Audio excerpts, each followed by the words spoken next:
Fakes down low into the post up top. Bradshaw, step back three. Good. Nothing but net by McKinley. Bradshaw. Hansen turns around against Ellingford. Pretty move from the senior. Eagles basketball is on the air. Lyman High School is ready to soar through the 2019-2020 season. Catch it all on your home for Bridger Valley basketball. MyLocalRadio.com. Lyman basketball is brought to you by Auto Farm Chevrolet, the Come On In of Casper, Westar Printing and Rocky Mountain Sign, Plains Tire, Wyoming Dental Specialties, Trona Valley Community Federal Credit Union, The Store, and Blacks Fork Dental.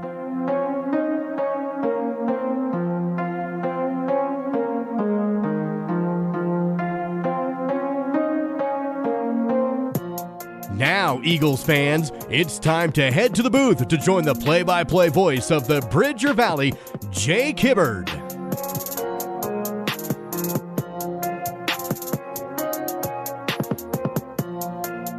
Tonight we have battles of number 5 versus number 4 Lyman and Lander on the girls' side, and then on the boys it's the number 2 Lander Valley Tigers coming into town against the high-powered Lyman offense, trying to pull off an upset here on a Thursday night inter-region contest.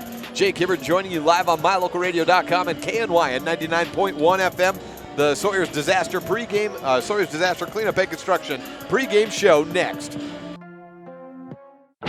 Hi, this is Chase Sawyer with Sawyer Disaster Cleanup and Construction. In addition to our cleanup and restoration services, we also offer new construction and remodeling. We can help with a newer kitchen, bathroom, a garage, deck, or a new addition to your home. We provide accurate, itemized estimates with no hidden fees or extra charges, and we complete each job to 100% of your satisfaction. Call us today at 307-741-7000. Sawyer Disaster Cleanup and Construction. Sawyer's Disaster Cleanup and Construction pregame show. Water damage, mold damage, fire, and more. Sawyer's is there for you. Call 307-741-7000 or visit wyodisastercleanup.com. We have the first look brought to you by Bradshaw's Glass Towing and Fitness. Whatever it is you need, Bradshaw's can probably help. And for Lander Valley and Lyman, 2 teams with 9 wins apiece. The win-loss record a little different, though, because Lyman's played 4 more contests. Lyman 2-0 in the conference season. Lander at 2-1. Points per game pretty even as well. 46 for Lander, 45 for Lyman, but they've scored about 400 more points in those 4 more contests. 37% shooting. Lander gets the edge in both field goal percentage and true shooting percentage by about the same margin of 4 points. Lander led by sophomore Demi Stauffenberg in both scoring and rebounds. Sounds familiar. Lyman led in scoring and rebounding by sophomore Bryce Hansen. That's an abbreviated first look brought to you by Bradshaw's Glass Towing and Fitness as we need to get into the pregame interviews. Next, we'll hear from Cyril Stauffenberg and Jason Hansen on this First Bank presentation of Lyman basketball on MyLocalRadio.com. Whatever you need, it's likely that Bradshaw's and Lyman can help. Whether it's windows at home or new glass in your car, truck, SUV, or semi, Bradshaw's has it. Tires? Yes. All vehicles, ATVs, semis, and more. Bradshaw's offers a 24-hour towing service for everything large to small. And the Bradshaw Fitness Center is open 24/7. There's more, so always call Bradshaw's first. Whatever you need, it's likely they can help. 307-787-3450. Again, that's 307-787-3450. Continuing the Sawyer's Disaster Cleanup and Construction pregame show, now here is Cyril Stauffenberg, head coach of the Lander Valley Tigers. Cyril Stauffenberg joins me, head coach of the Lander Lady Tigers. Tell me a little bit about the dynamic of this team as you've been trying to grow and get into the regional season. How's the year gone for you? We still, I think we're still pretty young for the most part. We depend on a lot of sophomores. We do have some seniors that, that play a huge key role. We just have the one junior that's out. So, things are a little bit different. I mean, we were even younger last year, so I think we're getting there. I think we had a great start to the season. We've kind of been in a lull lately, mainly just our shooting percentage. We just haven't shot the ball real well. We've done a decent job in the other facets of the game, but at the end of the day, when you tie basically every statistical category and lose a shooting percentage, you're probably going to lose the game. So, and we have, we played well and lost to Warland, played well and lost to Riverton recently, just coming out of break. So we've, like I said, we've had we've had a good amount of success. We're pleased, but obviously we're trying to fix some of our shooting woes. And you mentioned a team like Riverton, and that's a program just a few miles north of you that had its own shooting woes and has kind of come around this year a little bit. They've been a program on the rise with some more seniors. You took on a Warland team this past weekend. They're a very athletic and long team. And so with you working with a lot of younger girls, how does that change the day-to-day as opposed to if it was a more veteran class? I think you just find yourself working on. You're trying to get your team ready to go, which is basically a whole team approach. Because we need to obviously understand our transition offense. We have to understand our team offense, our team defense. But at the same time, we've been taking a lot more time in practice to go over some individual skills. We don't have. We need to work on our post-up skills. We need to work on our post-defense. We need to work on our passing skills from a varsity level type game. So, we found ourselves now that we've kind of got the bulk of some of those offenses and defenses put in. Now we've been able to go backwards and go back to maybe some more of the skill set work, and hopefully we'll see that pay off because obviously there's not a lot of shooting practice and a lot of stuff that comes out of when you're putting in offenses and defenses. So, I think we're headed in the right direction. Like I said, it's probably a welcome time for us to step back and work on some skills. Well, shooting, of course, you work on shooting every day in practice one way or another, but that skill is really something that's for the most part developed outside of the season, isn't it? Absolutely. Everybody will say that. If you want to be a good shooter, you probably need to be a good shooter in June, July, and August. Because once the season starts, there's a lot of other things that need to be stressed and emphasized and put in, and it becomes more of a team show. Whereas you can work on, you can stress that to a lot of kids. There's some that'll, take you up on the offer, and we had a pretty decent turnout this summer in terms of open gym type stuff. So, but yeah, we're getting things turned around, getting things in the gym in the summer, or people in the gym in the summer. That'll only help also. Cyril Stauffenberg with Lander Girls Hoops. Thank you so much. Hey, no problem. Thank you. Let's now continue the Sawyer's Disaster Cleanup and Construction pregame show with Jason Hansen. Jason Hansen with me. Last time we were with you was last time you were in action. You had Tuesday and Saturday games last week. 1-1 record, beat Kemmer, lost to Wyoming Indian. As you come into this week's games, how do you feel about your team, where they're at? I think we're getting healthier. I think kids are kind of over their sickness, and so hopefully we have a little bit more energy and have a little bit more endurance. I know the Wyoming Indian, they kind of wore us down, and so hopefully we can stay strong today. One of your players who actually has an injury, we've dealt with a lot of sickness, but Nicole Peden with the pinky. How is that situation going? She's continuing to play with the popsicle stick on. Yeah, she actually hurt her foot, so she's not going to be in action tonight. So she's out till, I guess, at least Tuesday of next week. So she hurt her foot. I don't know how, but she did. And so, it's kind of like the top of her foot. There's something wrong with it. And so hopefully we can get her back at full strength by next week. Well, in the meantime, I guess before I asked that, I thought I saw something with her foot toward the end of the Wyoming Indian game. Is that when she came out and couldn't go anymore? Yeah, she was kind of hurt before the game, and she wanted to try it, and I just noticed that she couldn't move very well, and then she couldn't move very well in the second half. It kept getting worse, so I'm like, we need you healthy for conference games. So. Well, you've had a different lineup depending on who can go, and with Nicole going out, it's kind of switched around your lineup. How have you felt about some of those players coming in, and where you're at right now as you get ready for this contest, where that lineup is as far as being ready to take on a Lander team? So this week we spent all week working on defense, and so with the group that we have, we're hoping that they paid attention this week and they're ready to go, and they can fill in all those roles that maybe a Nicole fills or somebody else. But I think we're coming together. We're getting better. Even though we lost to Wyoming Indian, we did some good things, and so we'll be all right. And so hopefully we just keep taking steps forward and getting better. It's hard for me to really tell how she would have been utilized one way or another because Mandy Ayer is pretty versatile. But with Nicole not being able to go as much, has that pushed Mandy into more post minutes than maybe you would have expected? Yeah, definitely. She's having to go in and score a little bit inside for us, and and pick up some of the slack on inside on defense, getting rebounds. And before, she was kind of roaming up the top and getting a lot of steals and making a lot of good things happen for us. And now she's kind of so we're trying to get back to that where she can just roam and do some good things. And so hopefully tonight that happens. One way or another, looking for a win tonight. We talked about Lander, I think, last week after the game. It's a young team, but a team that you saw last year, and you've seen some improvements out of them. Yeah, they're good. The thing about them is they're very athletic. They got a lot of speed.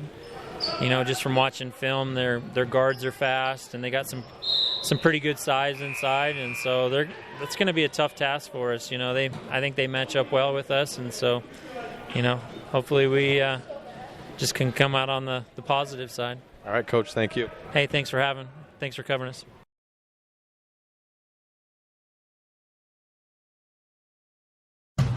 Hi, this is Chase Sawyer with Sawyer Disaster Cleanup and Construction. Our company specializes in fire damage restoration, mold inspection, remediation and testing, flood cleanup, and biohazardous cleanup services. We complete each job to 100% of your satisfaction. Safety is our highest priority, and once we've completed your job, we ensure your home or business will again be a safe place to occupy.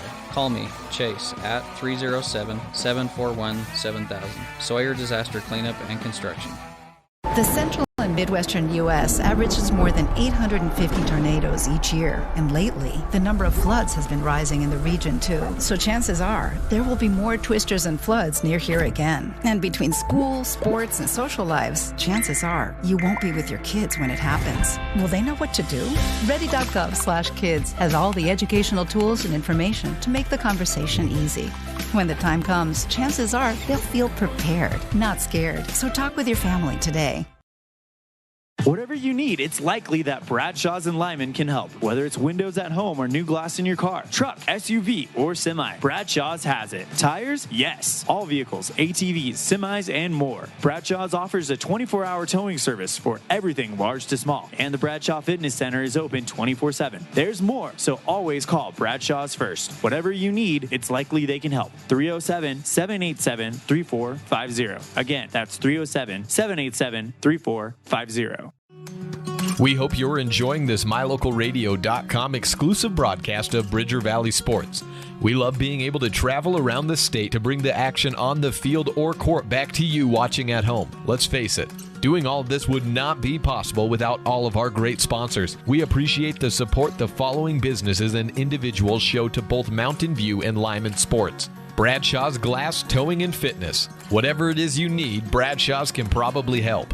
The Come On In of Casper. When it comes time to cheer on your Buffs or Eagles at state, the Come On In is your best bet for a great night's stay. Auto Farm Chevrolet in Evanston. General Manager Dennis Lynch invites you to come and experience a community-driven dealership. Evanston Regional Hospital. Quality health care close to home. Bridger Valley Motor. Got a check engine light blinking? Don't guess at what the problem is. Take it to Slim at Bridger Valley Motor in Lyman. And Achieve Sports Medicine and Physical Therapy. No excuses, just results. Thank you to all of our Bridger Valley sports sponsors. Starting lineups being announced as we speak. First for the Lander Tigers, we have Leah Brown, a senior wearing 00, 5'7". Demi Stauffenberg, a 5'11" sophomore, wears number 10. Emma Crane, number 12, is senior and 5'8". 5'6" sophomore Whitney Hansen, and she wears number 15. And Laura Dockery, a 5'6" sophomore, wears number 2. For Lyman, starters today are Hadley Gross, Mandy Ayer, Charles C. Rose, Bryce Hansen, and Sage Bradshaw.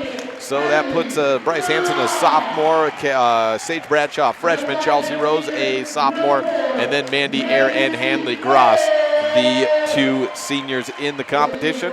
Welcome into the broadcast now, Kate Bolander joining me today, doing some color analyzing. How you feeling? Feeling great. How about you? We're feeling better. We've both gotten over the flu that's been going around and ready to get back into some basketball. Inter-region contest. Bryce Hansen and Demi Stauffenberg, two leading scorers and rebounders and really leaders as sophomores for this team, will be tipping at half court. Lyman in the white jerseys. Lander in the, would you call that bright green? I would call that brightish green. It's a pretty bright green. It's not neon or anything like that. That might be like a forest green. I heard something. What sort of green? Cowley green. Kelly green. Oh, of course, like Kelly Walsh green. Yeah, there we go. Thank you. Kelly green. That's perfect. Opening tip won by Lyman, and Bryce Hansen controls the basketball. 8 minutes were put onto the clock. 7 have expired. Pop to the top. Charles C. Rose takes the first 3 ball of the game. Airballs it off to the right and out of bounds. Hansen was calling for a tip, but nothing called there on the shot by Charles C. I didn't have a good enough view to see if that was there or not. It wasn't there. 2 pressuring in the full court, and Charles C. comes up with a steal, but she steps out of bounds. Back to Lander. See who the inbounder is on this play. Stauffenberg will go back to inbound again. Looking for anyone. Throws off to the left side. And has Hansen. Oh, no, that's 0-0 rather. Leah Brown with the basketball. Controlling it at the top is Hansen. Working over to her right. Then going to the left. Floater pass over to Roni Ferris. Then back to Hansen. Looking into the post. Stauffenberg can't control it. It was picked off in the middle of the air by Sage Bradshaw. Hansen up ahead. Looking to Rose. She turns around. Finds Hansen on the wing. She'll drive inside the paint. Float it down to Air. Just overthrew her though. And the turnover back to Lander. They've looked to Rose now twice here. Hansen has, and 1 missed 3-pointer and then just a missed pass there. I think that was actually to Air there in the post, not Rose. Lander breaks the press by throwing over the top. Hansen turns around. She's on the right corner, guarded but tightly by Gross. 5-second clock's ticking. Throws a weak bounce pass into the post area. Finds a player down low. And a shot up by Emma Crane, no good. Rebound Lyman. That was Hansen on the board. Throw up ahead from Rose, looking for Mandy Air. Knocked out of bounds, and it's white basketball. Call the referees. Last touch by a Lander player. You know, the beginning of the game is always kind of rough. Everyone still has a little bit of jitters until they fall back into that routine of playing basketball. Yeah, definitely. We're seeing that right now. Inbound from Hansen to Air and a push foul. 2 shots. Mandy Air to the free throw line. Mandy Air, she gets up as many free throw shots as anyone on this Lyman team. She actually leads them with 82 attempts. Just 38 makes, though, coming into this contest. A 46% shooter. Thank you for giving me the percentage. I wouldn't have. I would have just let it go. Wouldn't have known it? Nah, I wasn't going to do that math in my head. Well, I don't have to do that. That's Wild Prep's doing that there. 1-0 on the Benedict's Market and True Value board after Air makes her first free throw. Throws her second up, and it's off and no good. 1-0 on the Benedict's Market and True Value board. Toss ahead. Hansen has the basketball, receiving the pass from Ferris. Out to the left corner. Ferris fires it up, just misses short from the corner 3. Mandy Air with the rebound. Hansen working from left to right. Throws it up ahead to Bradshaw. She'll toss back to the wing. It's a 3-ball up and in by Bryce Hansen. 4-0 on the Benedict's Market and True Value board. Both of these teams have played Worland, and we had 2 different results. Lyman came away victorious, and that was at the Rollins tournament a few weeks ago. That we were there for day 1 of that tournament. And Lyman came away with a victory in that one. Looking for that. I think I just may have passed it here. Or maybe they didn't play him. Did they not? No, I thought they had played Worland. It's not listed here on the stats, but I was pretty sure they had taken on Worland and beaten them. Lander lost by 13 last weekend in that conference meeting. That was their first conference loss after a win over Lovell and Powell. Hansen takes the loose ball coast to coast, misses the layup, tries to corral her own board. It's down to Hansen on the right corner. She'll toss over to Leah Brown. Across on the far sideline, back to Roni Ferris. Sage Bradshaw playing the on-ball defense so well, comes away with a steal, and the layup on the other side is good. Sage Bradshaw is good for about 4 or 5 steals a game, and a couple of times she'll get a breakaway just like she did there. Foul on Lyman. I think it was on Charles C. Rose, her first reach-in on the inbound. Caroline Bradshaw makes her first entrance into the game, as does Hope Sinnott and Madison Harris. Madison Harris, thank you very much. 5:44 left in the first period. Bounce pass, and is picked up by Ryan Bell. She's trying to work across and does against Sinnott. Turns around, just toes the sideline to keep it in bounds. Dribbling with the right hand, working to her left. Now she turns over to the right side, gives it off to Brown. Leah guarded by Madison Harris. Bounce pass into the post. It was knocked away by Hansen, but picked back up by Stauffenberg. On the right corner, she throws it away into the hands of Air. And then a pass back from Air to Harris is taken away, and a jump ball called. Emma Crane and Harris were tied up. Jump ball possession arrow with Lander. 6-0 on the Benedict's Market and True Value board. A 3 by Bryce, a layup by Sage, and a 1 of 2 free throw line trip by Mandy Ayer. Bounce pass down low. Turn around, shot. Brown gets it up. It's short, but a foul. The inbound came from Demi Stauffenberg, and she was looking down to the post as Leah was trying to get the position. She never quite got open, but was able to force the pressure. Leah, 58% free throw shooter, 15 of 26 coming into the week. First shot is no good. Rattled around and then popped out toward the left. So still a shutout for Lyman with 5:16 left in the first quarter. You know, right now we look at the stats, and Lyman has 4 steals with just less than 3, almost 3 minutes off the clock. Yeah. As they go through, I don't know how this game's going to end up, but we looked at the JV and the sophomores, and they were able to go in, and Lander was able to pick off almost every pass. It was hard for him to score or even to get down the court sometimes with so many steals that Lander was coming up with. Well, we mentioned the youth, too. A lot of freshmen and sophomores played for this varsity team for Lyman, so that kind of depletes the freshman and JV team for Lyman, and I think we're seeing that early on here. The second free throw was made by Leah Brown, and then on the other end, Bryce Hansen traveled with it, so it's back to Lander basketball. Working to the left on the wing. Bell tosses over to the right wing. Roni Ferris has it, looks back to Bell, and a steal in by Caroline Bradshaw. She's off to the races, 2 steps up and good on the layup. We were told we might have the Bradshaw sisters starting today. We don't. Caroline the first off the bench, but both her and her sister have a steal and layup to make it 8-1 on the Benedict's Market and True Value board. A deep shot, long 2 taken by Ferris. The first field goal of the game, good. Roni Ferris with her first make today, 8-3 on the Benedict's Market and True Value board. Hansen knocks it out of bounds on the inbound attempted to Bryce Hansen. Bryce gets her first break of the game. Hadley Gross comes in for her. Charles C. Rose replaces Madison Harris, and Hope Sinnott replaced by Sage Bradshaw.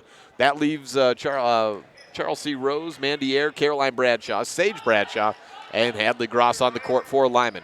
4:19 left in the first period. 8-3 on the Benedict's Market and True Value board. Lyman over Lander. A carry by Mandy as she grabbed at the wing, hesitated, and then tried to drive in to get closer to the bucket and called for the lift of the ball.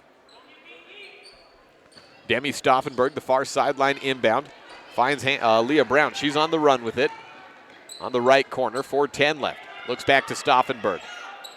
Demi takes a long 3 ball. It was kind of a lazy shot up. I wasn't sure if that was a shot or a pass at first. Demi's just, she's got a relaxed set shot from out deep. Lyman way, and Sage throws it over to Mandy Ayer, knocked out of bounds. And that was touched last by Danica Boyce.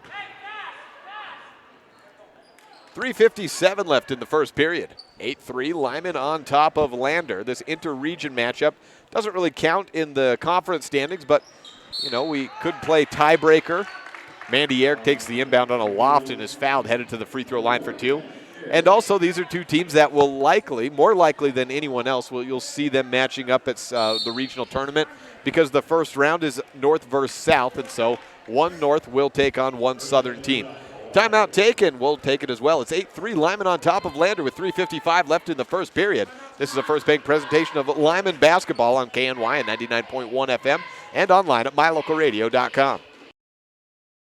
Your mobility affects every aspect of your life. When you suffer from an injury that decreases your mobility, or maybe you're just noticing that you're having a harder time balancing and your flexibility isn't what it used to be, call Randy Christofferson at Achieve Sports Medicine. Randy will work with you to improve your overall health by reducing pain and improving mobility. Schedule your appointment today by calling 307-747-4627. Achieve Sports Medicine in Lyman. No excuses, just results. 8-3 on the Benedict's Market and True Value board. 3:55 left in the opening quarter, and Mandy Ayer back to the free throw line for a set of 2 shots. She has 1 of 2 at the line today. Takes her first. It's up and in. 9-3 on the Benedict's Market and True Value board. I don't like to make any predictions going into the game, but I thought coming in, the way Lander's been playing, they had a good shot of getting out to a quick start as they have so far. 9-5 after the second free throw is missed by Mandy. And the rebound picked up by Lyman. It was Charles C. Rose at first, but down to the ground, tied up, and a jump ball called between her and Emma Crane. Possession arrow with Lyman. Bryce Hansen comes back in. She usually isn't on the bench for long. 6-point lead for Lyman. Mandy Air out. And I understand she's feeling better. She was really in a rough way last week. She was. Battling through the flu, as so many people in this southwest corner of Wyoming have been. You got to give her credit. I know the way I felt to play a basketball game, it was not going to happen. No way. No. Of course, I don't go to practice every day, and I think that's the biggest thing for her coming back is the conditioning that she lost getting it back. That's always the toughest thing when you lose time. Bradshaw into the lane, push shot up, no good. Rebounded by Emma Crane for Lander. Pushing the tempo is Roni Ferris out to the right corner. She finds Brown into the post, turn around. Boyce shot up, tumbles down to the ground, and a travel called on Danica Boyce. 3:27 left in the opening period. 9-3 on the Benedict's Market and True Value board. We see the Lander Valley Tiger boys taking their way across, and we're going through the heights. They are a tall team for 3A. So they're walking across. Heck yeah. A lot of 6'5", 6'6" guys. That's a good matchup we have coming up. That's the primetime matchup at 7 p.m. Steal for Lander. We'll give it to Leah Brown there as Sage Bradshaw tries to get a steal herself. Mandy Air was out for about 45 seconds of clock time. She checks back in. Madison Harris in as well. Caroline Bradshaw out. And Charles C. Rose, is that her first break or second break of the day? Second. She came out in the first wave and then came back in pretty quickly. Yes.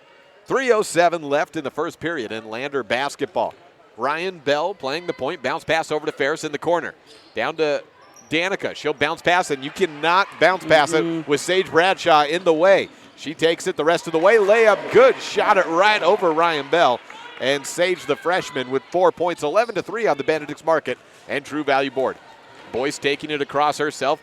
A whirling dervish as she goes into the lane and walks with it once again. She was trying to bounce pass from the left blocks to the right. A travel or a turnover was coming. There was no one else running with her for Lander. 11-3 on the Benedict's Market and True Value board. Mandy Air with the basketball. She'll play the point in this setup. Turns around against her defender, Emma Crane. Out to the left wing. Sage Bradshaw has the basketball. Hadley Gross calling for it on the corner. Bradshaw pops it to Bryce at the top of the key. 2:25 left. And ticking down in the first quarter. It's been a great offensive output, and defense has really been at the start of that for Lyman so far. Madison Harris on the right corner. Toss it back to Air on the wing. She'll drive in, double team collapses. Up top to Bradshaw for a three, misses short off the front iron. Rebound for Ryan Bell of Lander, taking it from right to left. Lander in the green jerseys, overthrowing Boyce down in the paint. And a turnover. Back to Lyman. Pressure on. We'll have 2 or 3 players in the full court for Lyman. Looks like they're going to man up here. So we'll just have a player defending the inbounder and Roni Ferris, and Leah Brown defending the point guard for Lyman, Bryce Hansen. Sage Bradshaw inbounds to Hansen. Under 2 minutes to play. 11-3 in the first quarter. On the Benedict's Market and True Value board, Lander trailing Lyman. Bradshaw takes it to the timeline and then tosses it to the right wing to Mandy Air. She'll back up at the jump line circle and then take off. Find herself wide open for the left side on the layup. Misses long, though. Ball on the ground. Bradshaw collects it out on the right wing. Double team and a jump ball or a foul coming. Looks like it's Danica Boyce with the foul. 2-2 is the call. That's not Danica. That's Roni Ferris. Her first. 11-3 the score. Still Sage Bradshaw, the inbounder, on the near sideline. 97 seconds left in the opening quarter. Bradshaw tosses it up to the top of the key for Mandy Air. She'll throw left side, then high-low from Harris down to Hansen, and a foul comes in. Hansen was in front of her defender, Leah Brown, there, and looked like she just kind of poked him from the back. Yeah. Sometimes it will get called, sometimes it won't, and that time the ref was not going to have it. First foul for Brown, 4th team foul for Lander. Just 4 seconds came off the clock on the play. Baseline inbound, Bryce Hansen looking for someone to move around. Sage Bradshaw collects it at the right wing. Off to Hadley Gross. She'll go off to her left side. She was dribbling with the right hand. That allowed her defender to get a hand on it. Now loose ball on the bad pass. Bryce Hansen picks it up, back to Harris. Toss over to the right corner. Catch and shoot for Sage Bradshaw. Misses short again. Ferris, no, never mind. That's Ryan Bell on the run. She'll try a layup, misses short on the right side. Ferris collects the rebound, and the putback good. 4 points for Ferris. She's actually the only player with a field goal for for Lander so far. 1 minute left, 11-5 on the Benedict's Market and True Value board. Lyman leading Lander. This is Northwest versus Southwest. Lander actually comes in number 4 in the wildpreps.com coaches and media poll. Bryce Hansen tries a turnaround shot from the blocks, won't go. Rebound Lander. Leah Brown taking it across the far sideline. Lander comes in at number 5 in that same poll. Touch foul against Bradshaw or Hansen on Leah Brown. It's against Sage Bradshaw. 42.3 seconds left. Third team foul for Lyman.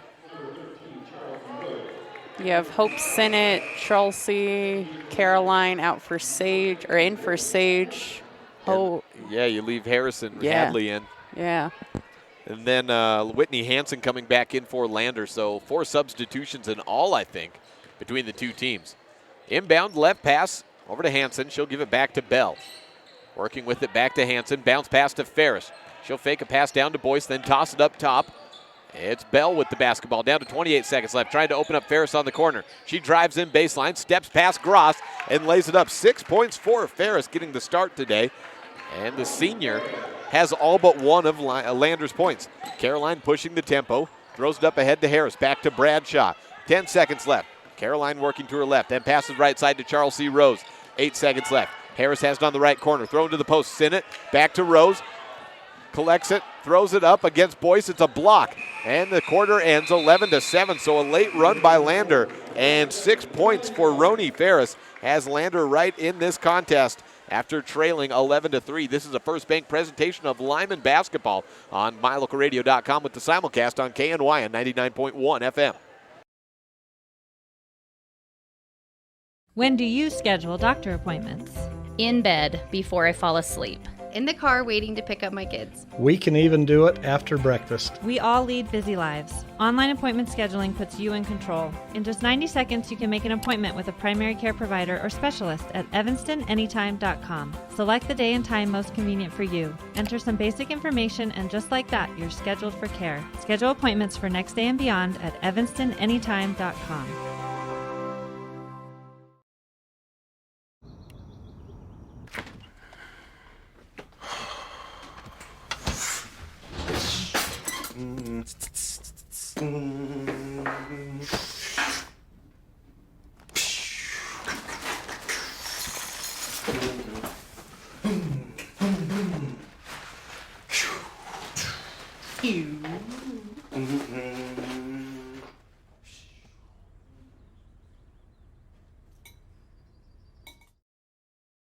Lander starts the quarter with the basketball. Kate, what did we have in the first quarter stat-wise? There was a lot of turnovers and a lot of shots put up. There was a lot of turnovers right now. Oh, I got to open this up. I can't see.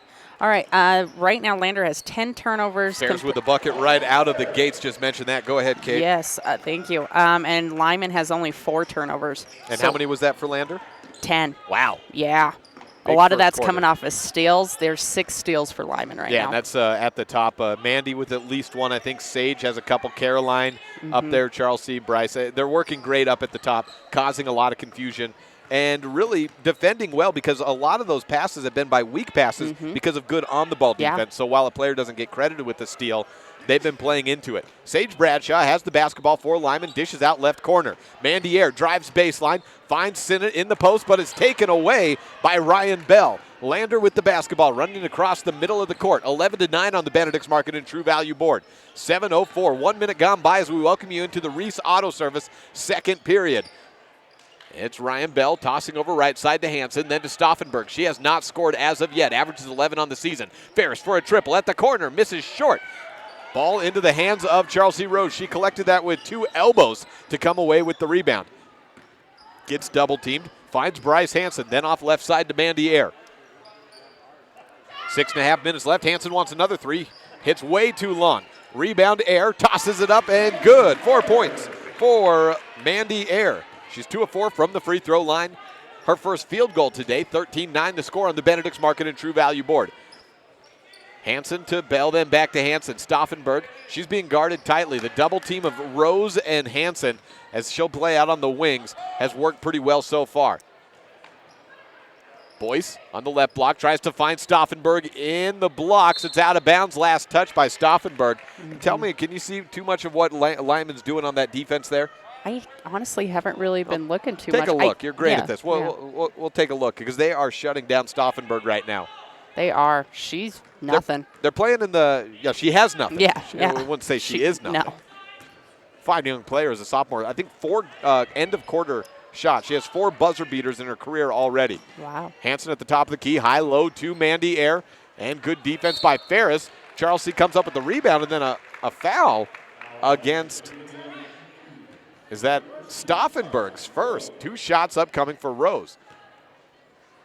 Swiping from behind by Stauffenberg.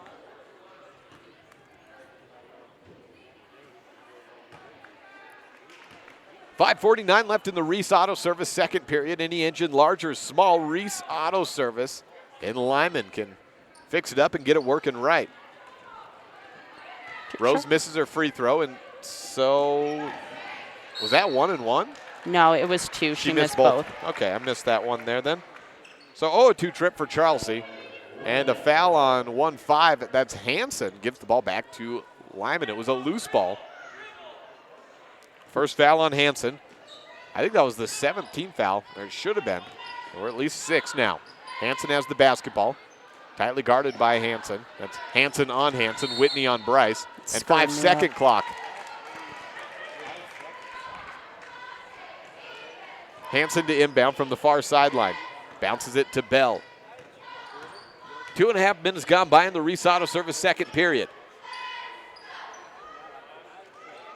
Hansen bounce passes to Stauffenberg, then looks to Boyce. Turns around to get Sinnott. High dribble. Sage Bradshaw comes away with a steal.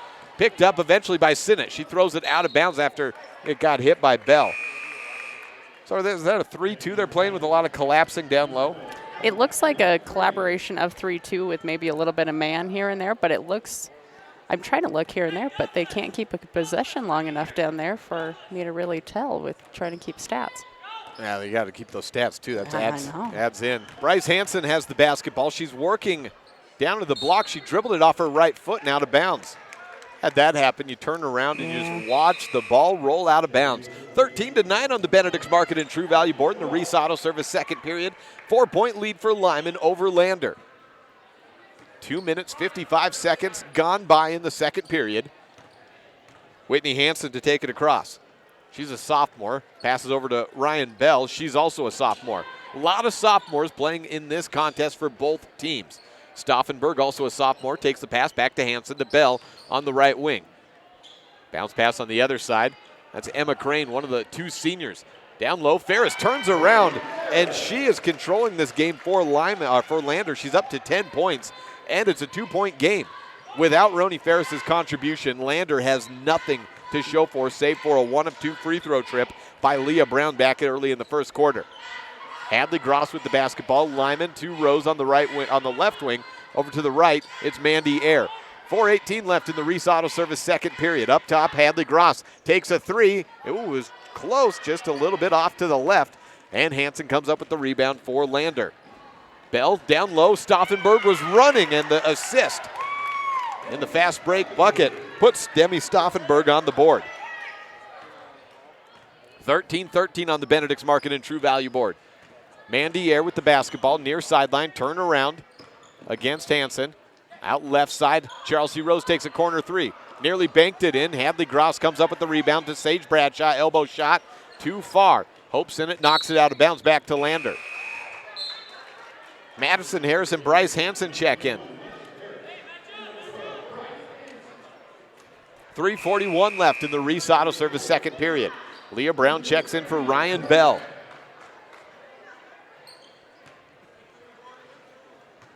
Demi Stauffenberg to inbound. 3 in the full court press for Lyman. Hansen comes around, gets a screen from Brown. That opens her up to take it across the timeline. Fires ahead to Bell. Jump stop in the blocks. Passes back. And that's back to Brown. Ferris to Hansen. She'll look to the left. There's no one there. Stauffenberg hanging out in the left corner. Sage Bradshaw trying to bait maybe a pass down low. Stauffenberg now left a wide open in the blocks. But she's got Bradshaw or Gross again looking like they're trying to bait the steal. Stauffenberg out on the left corner. 13-13 on the Benedict's Market and True Value board. Hansen, baseline drive. Bounce pass. It's picked up by Hadley Gross. She has a high dribble. Close to a carry. Still with it across the timeline. Off to Hansen. She'll take a top of the key three. It's up. It's short.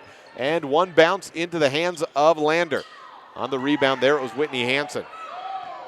Oh, no. Take that back. It was Emma Crane with the rebound. Out to the left side. Ferris up top to Hansen. 2:43 left in the Reese Auto Service second period. Stauffenberg has it on the corner. 2:40 left. Hansen back to Stauffenberg. Tries a three. Set shot is too far. Harris lets that ball go out of bounds, and that's the second shot we've seen by Stauffenberg. She just does a little set shot. It's like kind of out of the 1950s. Yeah. No jump needed. You know, whatever's going to work for you, just do it. Take a look at Stauffenberg. I know she's leading the team in threes made on this season. 29% shooter, 21 of 73. Bryce Hansen at the top of the key, 2:23 left. Bounce pass, it was a weak one. Charles C. Rose got hit back too. Leah Brown comes away with the basketball. Up ahead to Ferris. She's had the hot hand of the first half, misses it. Her putback shot rejected by Hansen. Nice defense there for Bryce. Bryce takes the basketball across from left to right. Hadley Gross takes a mid-ranger. Bounces off the back of the iron on the right side. Rebound Hansen. 2 minutes left in the second period. Brought to you by Reese Auto Service. Stauffenberg goes down looking into the blocks, but there's Sage Bradshaw once again. Another steal for Sage. What's that, 4? That is 4. Bryce Hansen at the top of the key. Crosses over to the left. Hansen passes off to Hadley Gross. A hard dribble and a tumble down to the ground between her and Brown. We have an offensive foul, I think, against Hadley. Yeah. And she kind of bullied her way. She tried to get her dribble back, but definitely tumbled Leah Brown down to the ground on the play. Ryan Bell is wondering who she's checking in for. At the end of the day, it's Roni Ferris. And looks Ferris like may have gotten hit in the eye, or she might just be exhausted. Looks like she was wiping her eye away. Sometimes you just get tired. Yeah. 13-13 on the Benedict's Market and True Value board. Bell tries to go coast to coast. No dice, but comes away with the basketball. And a foul. No, a jump ball. Puts it back to Lyman. Quick jump ball called there. Yeah.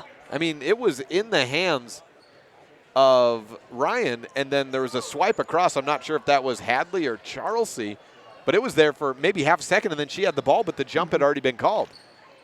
I don't think a Lyman player ever really had a claim to that one. Either way, they get the basketball by way of the jump. Mandy Air hands off to Sage Bradshaw. 82 seconds left in the first half. Mandy Air on the left wing. The pass from Bradshaw. She gets it back. 1:16 left. 13-13 on the Benedict's Market and True Value board. Pass to the left side. Into the blocks. Air turns around left side. High shot. Too far. Stauffenberg on the rebound for Lander. Stauffenberg up ahead to Hansen. She'll drive in against Bradshaw. Splits the zone look. Misses on the layup, though. Went hot, too high off the glass. Charles C. Rose up ahead to Sage Bradshaw. Bell on her.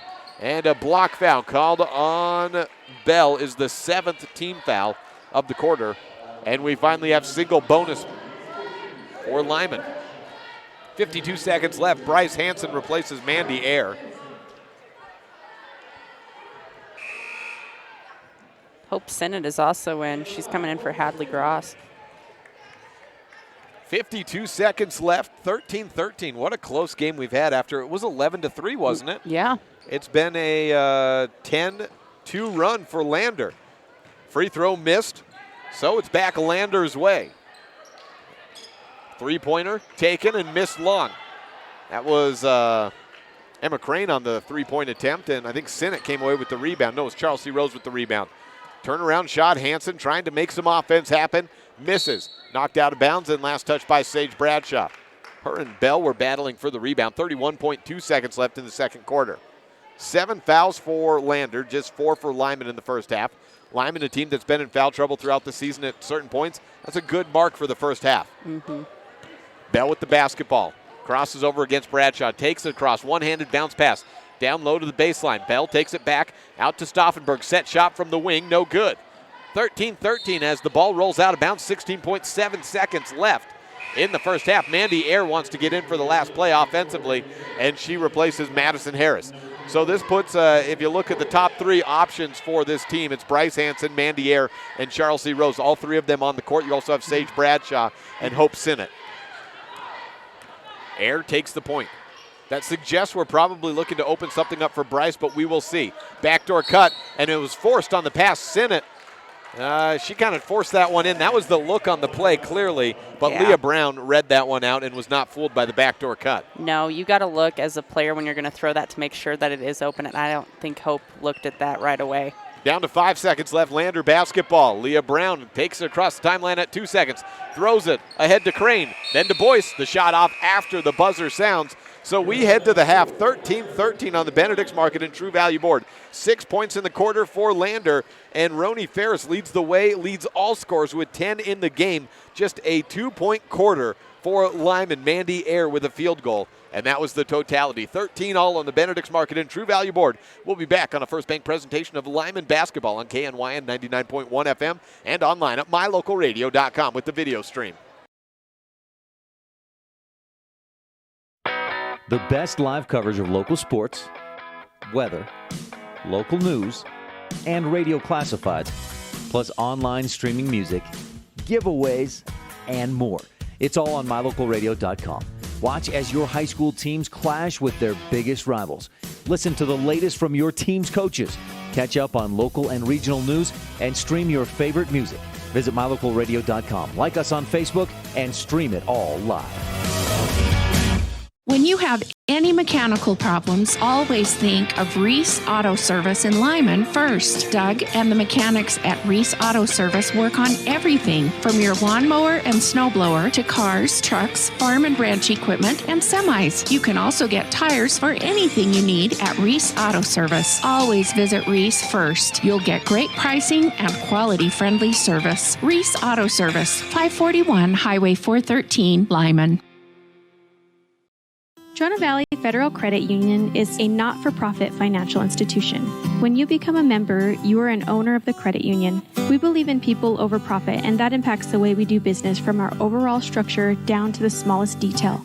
Our philosophy sets us apart, and we're here for you. Earn more with our high-yield checking account, start a savings goal, check out our competitive loans, and much more. Become a member today. We're a caring partner dedicated to your financial success. Member NCUA. Sometimes getting the whole family scheduled for a dental appointment is hard. Different days, different times, and then how do you pay for it all? These problems have been solved by Black's Fork Dental in Mountain View because we serve patients of all ages. It's easy to schedule the whole family on the same day, so you just make one trip. We accept most insurances, and if you don't have insurance, we offer an in-house discount so the whole family can have a healthy smile. Don't wait. Call today. Black's Fork Dental in Mountain View, 307-782-3630. Business cards are a powerful and inexpensive way to promote the goods and services you offer. You can design your own cards or have the professionals at Weststar Printing design your business cards. Now with same-day and next-day turnaround on all business card printing, you don't have to wait. Get your business cards today. Professional quality, inexpensive prices, and quick turnaround. Visit Weststar Printing, 243 7th Street in Evanston, across from the library. Weststar Printing, 307-789-5202. Here at the half, it's 13-13, and if you were watching online, you got treated to some pint-sized break dancers, and it looks like we've got some more. I hope so. We got the skull caps on. Our cameraman appears to have gone off for a walk at halftime, so we can't get any shot of that. I assume they're going to come out to the half court, though, so we'll have that momentarily.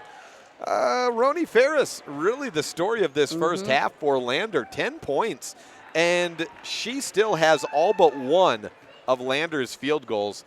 For Lyman, we have 4 points from Sage Bradshaw, 4 by Mandy Air, 3 by Bryce Hansen, and Caroline Bradshaw with 2. But as the stats go, missed free throws for Lyman. Do we have something happen? Oh, wow, he's pretty good. He just did the worm to the center. I was impressive. I'm sorry. I may ask you to take a look at your laptop for a second. How about those stats for the first half? All right, so right now we have Lyman. They're sitting at 31% from 2. They're 11% from 3. From the line, they're only sitting at 29%. And that's 2 of 7. Yes. Yeah. As far as turnovers go, they only have 6 turnovers. They have 11 rebounds. 5 of those are offensive and 6 of those are defensive. They have 8 steals and 0 blocks. When it comes to Lander, they're sitting at 50% from 2. They haven't made a 3 yet, so they're nothing right now from 3.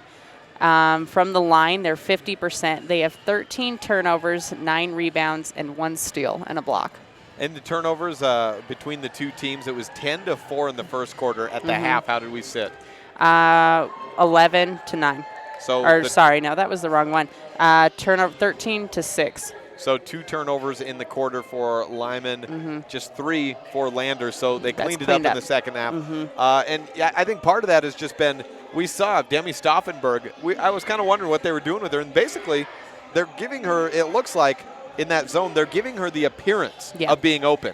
But at all times, and depending on which side she's on, more often than not, it's been Sage Bradshaw, who, if you want to have someone appear to be open, you want Sage Bradshaw to be kind of in the background as a wolf, and Hadley Gross when she's been out there. And they kind of just give her a bubble, and if the pass comes because you have to throw over the top, that takes some speed off. And they basically trust the legs and the hops of Sage Bradshaw to go and get it. And it's worked out. Demi with just a 2. And she's 0 for 3 from the three-point line as well in that first half.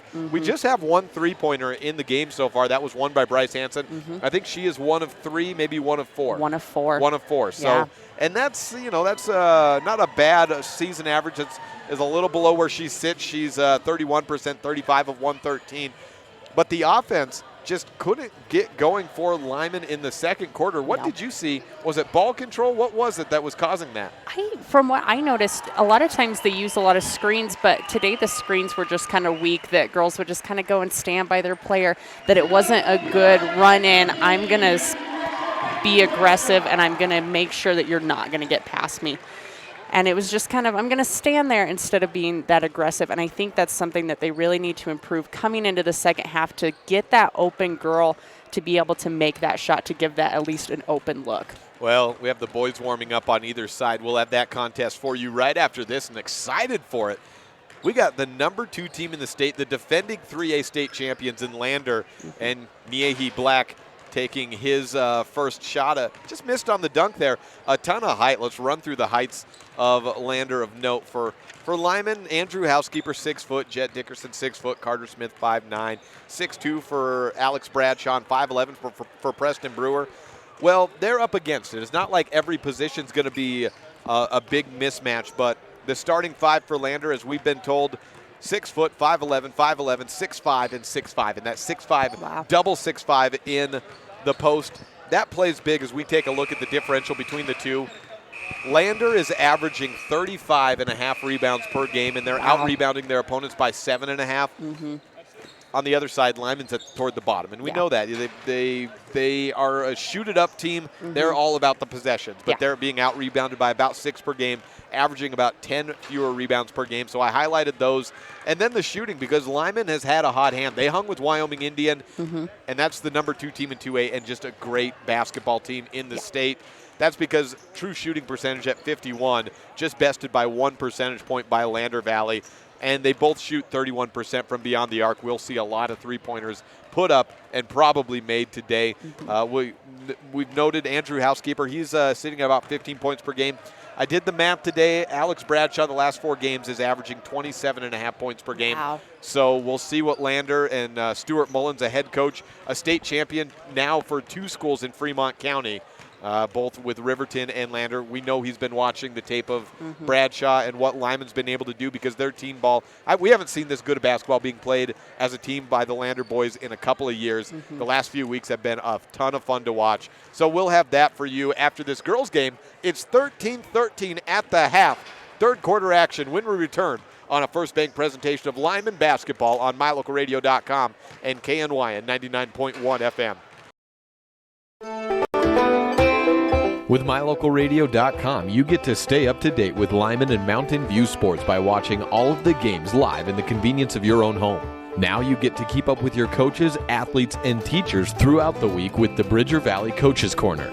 Weekdays during the school year, the Bridger Valley Coaches Corner will run on KNYN 99.1 FM at 3 p.m. and keep you up to date with the most interesting storylines from Lyman and Mountain View in football, volleyball, basketball, swimming, running, golf, and more. We'll also check in with different students and teachers from the two schools throughout the year. 3 p.m. Monday through Friday on KNYN 99.1 FM is the Bridger Valley Coaches Show presented by MyLocalRadio.com. Stay connected.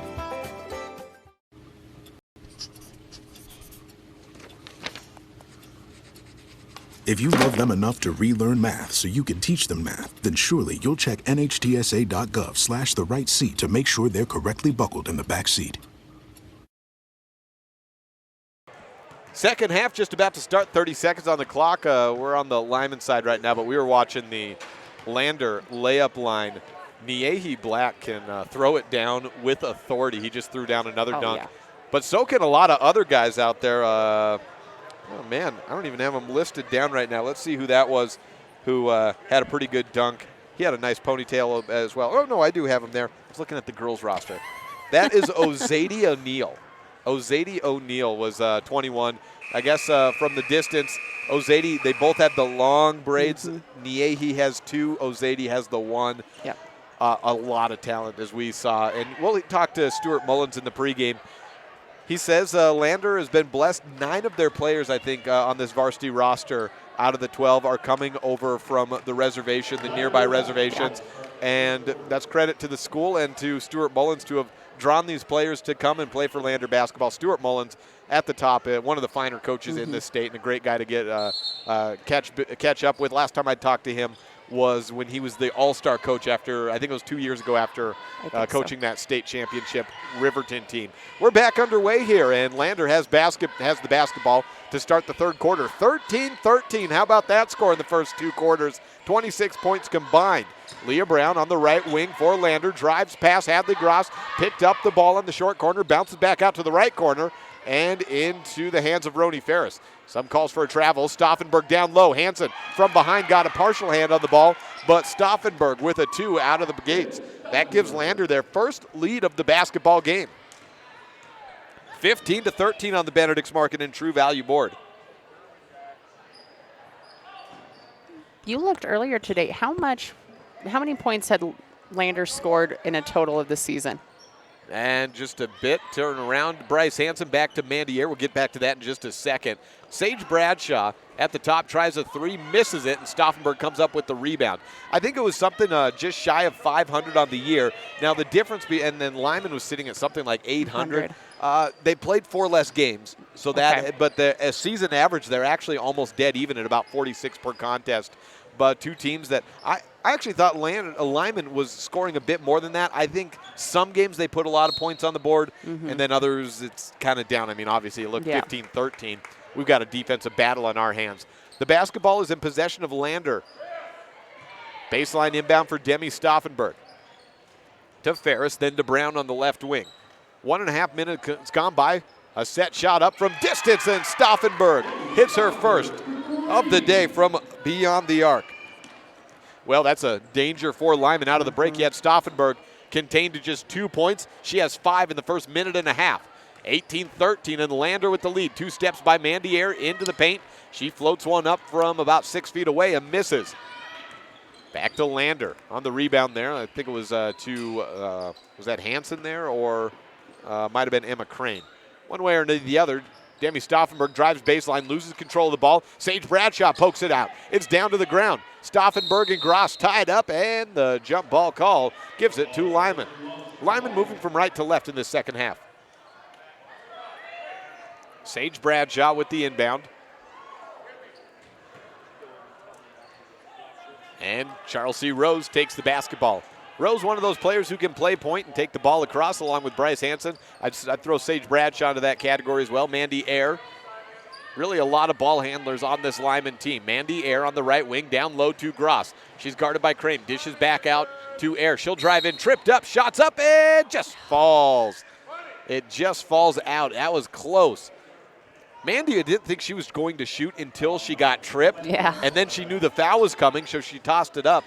But it's still called on the ground, so it wouldn't have counted anyways. Foul number 2 on Roni Ferris. Hadley Gross with the basketball. 5.5 minutes left in the third period.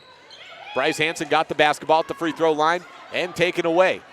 On the run, it's Emma Crane with it. On the steal there, it was Whitney Hansen. Hansen, that being Bryce, comes away with a steal of her own. Tosses up ahead to Air.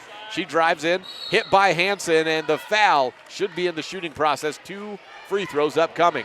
Lyman has not scored in this second half. This is their chance. Mandy Air, though, 2 of 4 from the line. I think one thing that Lyman needs to do to improve in this second half as well is to box out. They're getting a lot of looks, but then they're just running back. They're not trying to get their rebound when they're done. Mandy Air misses her first free throw. Now 2 of 8 as a team. That needs to improve as well. That's 25%. 5:16 left in the third period. I thought coming into the game that Lyman would actually have the rebounding advantage in this contest as well. I thought they would too. Air goes 0 of 2 from the free throw line, and free throws, that's been the story of the last 3 games we've been covering. Lyman just is missing, taking enough, but missing too many free throws. Lander basketball. Ferris throws down into the blocks. It's Brown with the turnaround shot. She hit it from 2 feet out, and it's 20-13 on the Benedict's Market and True Value board.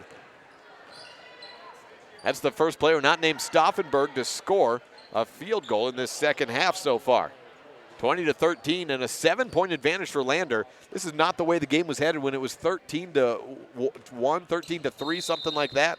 Something like that. Timeout taken by Coach Hansen. Lyman basketball when we return. A 30-second, 4:40 left in the third period. 20 points for Lander, 13 for Lyman on the Benedict's Market and True Value board on a First Bank presentation of Lyman basketball on MyLocalRadio.com with the simulcast on K9 Radio. When you have any mechanical problems, always think of Reese Auto Service in Lyman first. Doug and the mechanics at Reese Auto Service work on everything from your lawnmower and snowblower to cars, trucks, farm and ranch equipment, and semis. You can also get tires for anything you need at Reese Auto Service. Always visit Reese first. You'll get great pricing and quality-friendly service. Reese Auto Service, 541 Highway 413, Lyman. Third quarter action. Kate, you tell me over the break that the reboundings are even, but on opposite ends. Lyman sitting kind of 6 and 5, and then a 10-1 for Lander. Mm-hmm. We were talking about boxing out earlier. Well, that's what Lander's doing on the defensive side. They're boxing out. They have 10 rebounds right now on the defensive end. Charles C. Rose drives baseline, overshoots it, rebounded by Emma Crane. I'll take that back. That's Whitney Hansen on the rebound. Steal. Mandy Air picks up the loose ball, has Caroline Bradshaw running to her right. She takes it herself and drops it in. Mandy Air breaks the scoring drought in quarter number 3, and Lander is up by 5. Ball knocked out of bounds. And stays with Lander, but a little bit of fire in the belly of the Lyman bench after that passing lane knock out of bounds. Hope Sinnott comes into the game for Charles C. Rose. Hadley Gross out, as is Mandy Air. Bryce Hansen jumps in, as does Madison Harris. Sage Bradshaw and Caroline will play at the top, and this can be fun. The 2 freshman sisters, when they get at the top, the steals can come, and that may be what Coach Hansen's thinking right now. Stauffenberg on the left corner, bounces it to the top of the key. Leah Brown with it. Down low to Boyce. Hansen takes the ball away, running with it. Sage Bradshaw on the right side. Euro step off the glass and good. 20-17 and life out of nowhere for Lyman. Caroline Bradshaw called for the foul.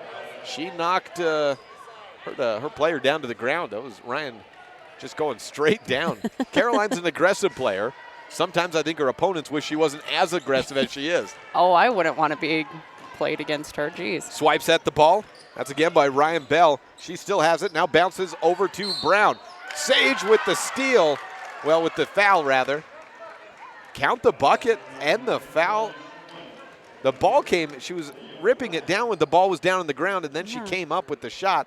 So gets a bit of continuation there, and one opportunity for Brown. Leah with 5 points in the game, and a 5-point lead for Lander. Makes the free throw. Lander has not been to the free throw line very much today. They are 2 of 3, though. All of those from Leah Brown.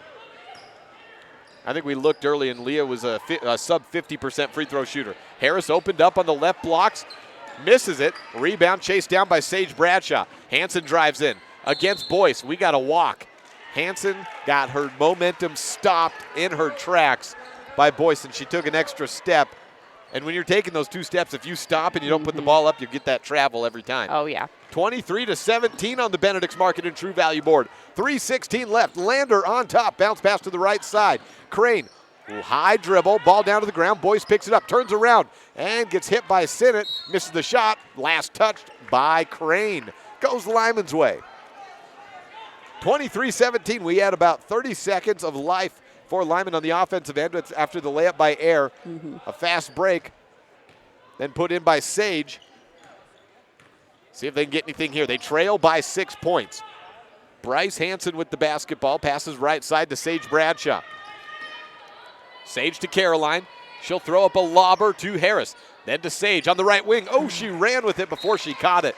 You hear wide receivers get chastised for that. They're running before they caught it.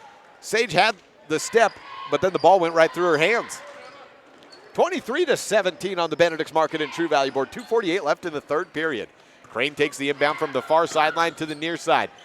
Boyce turns around, pops it up top to Bell. Over to the right corner. Crane trapped. Harris playing good defense on her. Hands off to Bell. Baseline drive. Throws it over to Stauffenberg. She'll back up on the left corner. Think about a 3. Bradshaw comes out to Gardner. Bounce into Boyce and off the glass. That's good. Danica Boyce with her first 2 of the game, and that was a hard-earned bucket for Lander. That was a long possession. 25-17 on the Benedict's Market and True Value board. Bryce Hanson with the basketball, tied up between her and Bell. A jump called, gives it back to Lander. 2:13 left in the quarter. Rose replaces Hanson. Sage Bradshaw is out as well. Mandy came in for her. Oh, thank you. Mandy Air in for her. 2:13 left in the third period.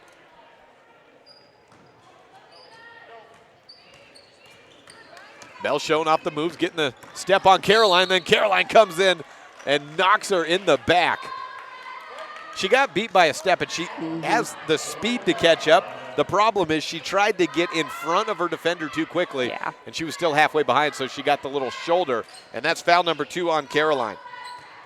I think that's something that as she gets older and plays more that she'll be able to control and take away those fouls, but You love aggressiveness out of a player. You'll never take that away. It's just freshman mistakes, getting used to the varsity level.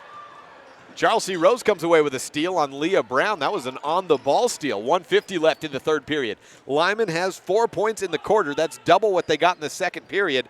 If they had just continued what they did in the first quarter with 11 points, they'd be sitting pretty right now. Instead, they're down by 8. 1:35, and Madison Harris screens to the right of Air. Then Sinnott comes in with a screen as well. Air, 2 steps out to the free throw line. Sinnott takes the shot off the glass, misses to the left. Caroline with the rebound. Backs up to the left wing, tosses up to the right wing. It's Charles C. Rose with it. Rose to Sinnott. They're looking for someone to get in a position of offense, though. Everyone's kind of just hanging around. Drive in by Mandy Air. She loses the dribble into the hands of Crane. I think Stauffenberg credited with the steal there. Brown chases down the loose ball for Lander, stays in their possession. Ryan Bell with the basketball with 1 minute left. Tosses to Stauffenberg. Long 2 ball, misses short.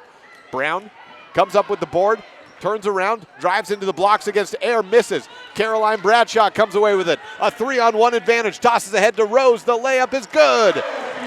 One thing that I love about this Lyman team is you don't always see this in girls or boys basketball. They run the lanes well, and they convert on almost all of their free throws, or all of their layups in the fast break. On the other end, though, we have a layup in for Lander and a foul sending Bell back to the line. So she gets 2 points there.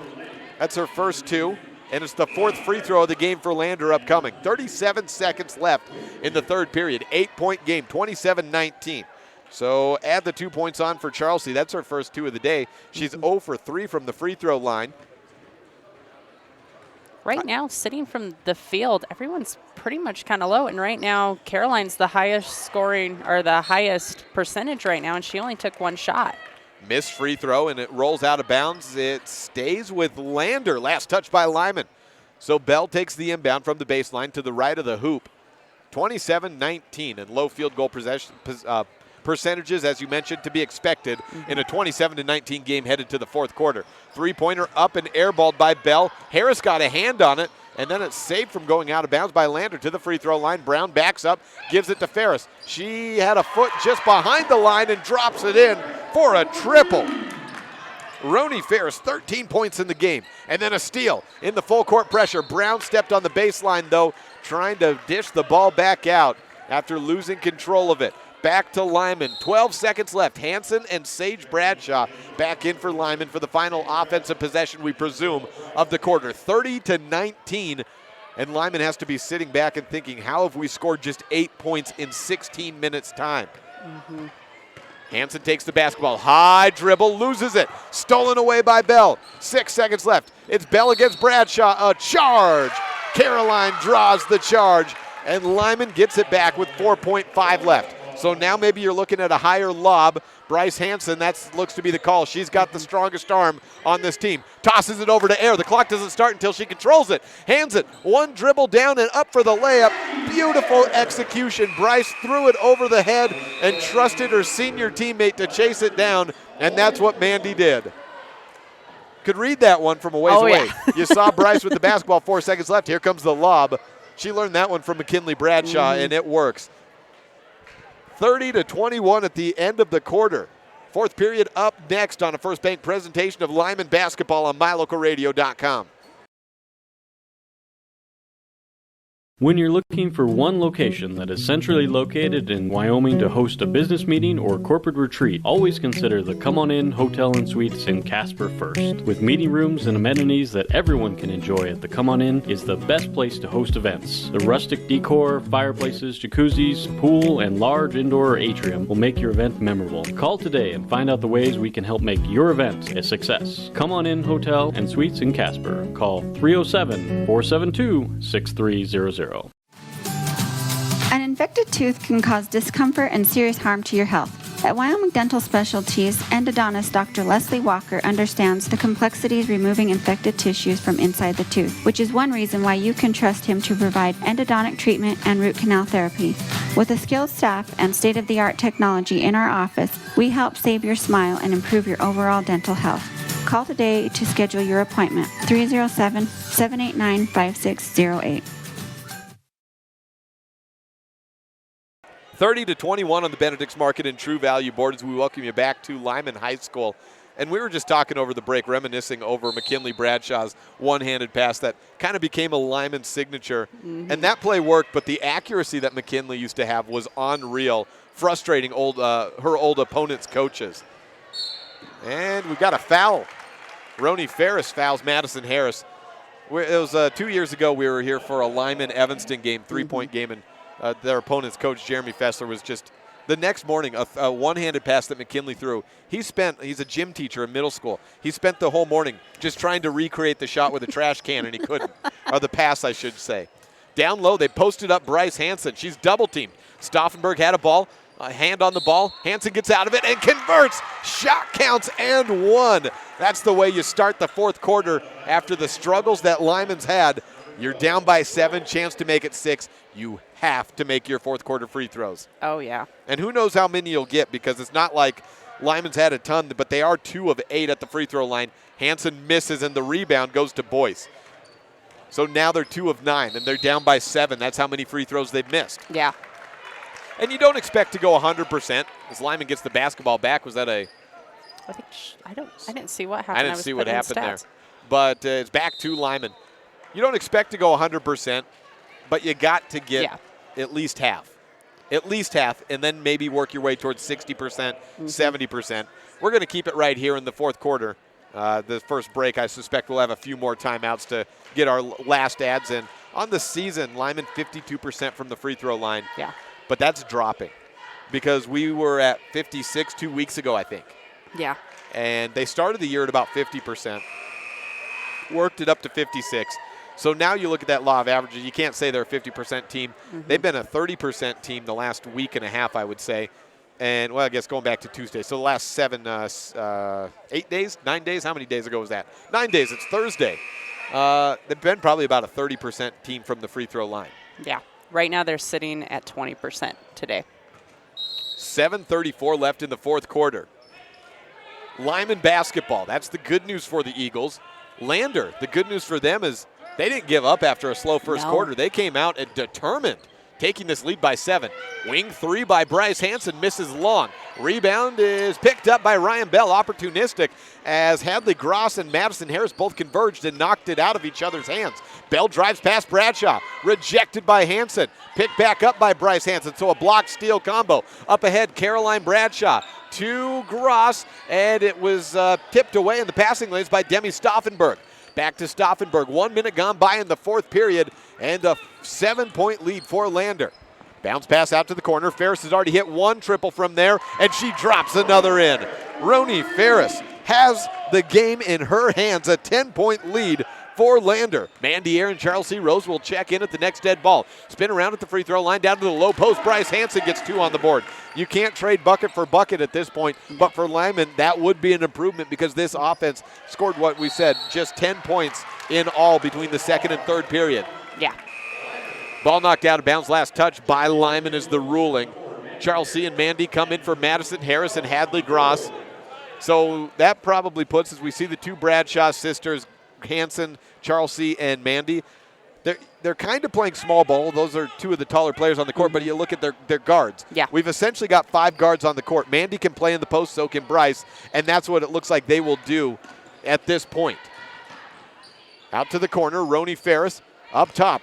Free throw line shot by Leah Brown. Perfect conversion for Leah Brown there. You've got everyone on this Lander team fired up now, and they're all making shots, and Lyman has to respond. 8 points for Leah Brown. And Mandy Ayer misses, gets her own board, goes back up. Good. Coach Hansen wanted a foul there, it looks like. He's saying, come up, we got a pressure. And he wants tighter full court than he's getting.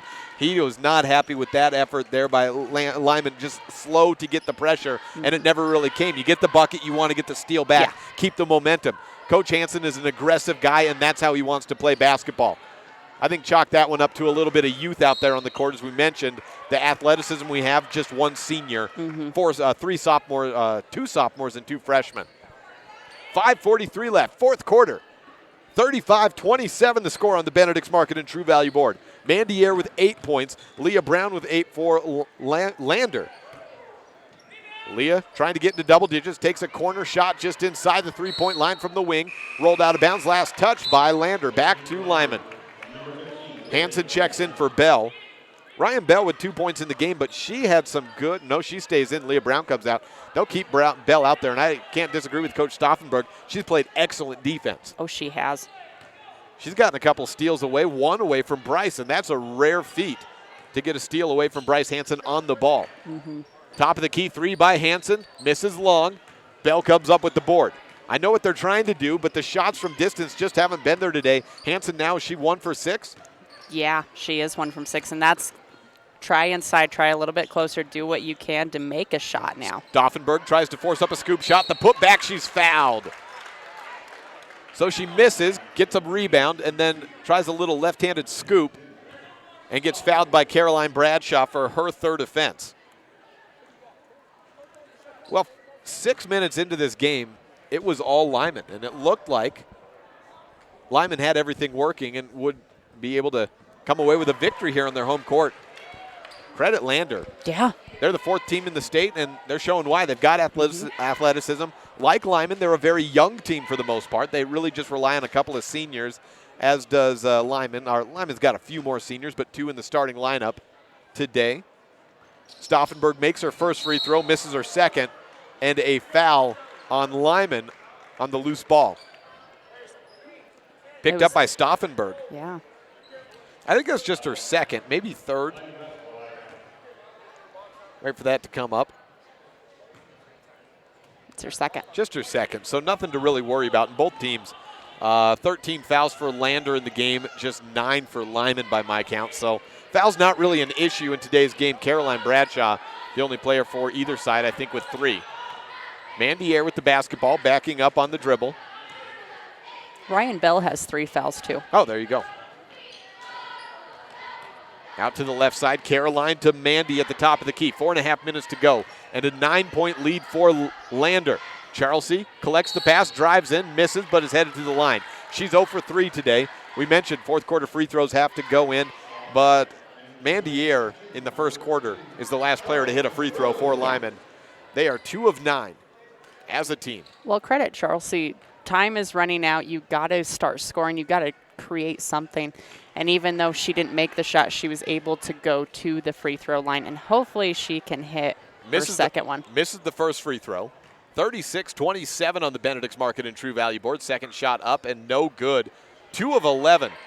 Ayer comes up with the board. Charlesy puts it back up, misses short. Ayer trying to chase down the board again. Last touch by Lyman. Well, 2 of 11, and that's the story of this game. In the win against Kemmer, they were 10 of 29 from the free throw line. And so, like I said, it's been about a 30% free throw shooting team this last week and a half.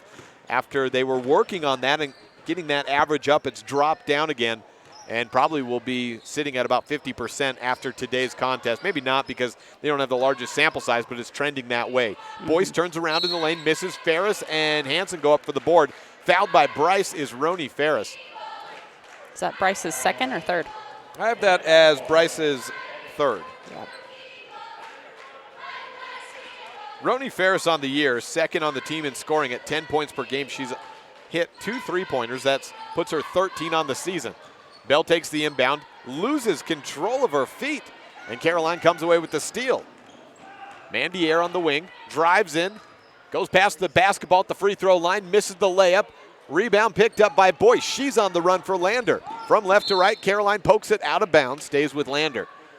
We're already at the halfway mark of the fourth period. A 9-point game for Lander.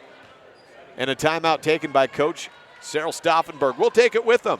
This is a First Bank presentation of Lyman basketball on MyLocalRadio.com and KNYN 99.1 FM. 36 for Lander, 27 for Lyman.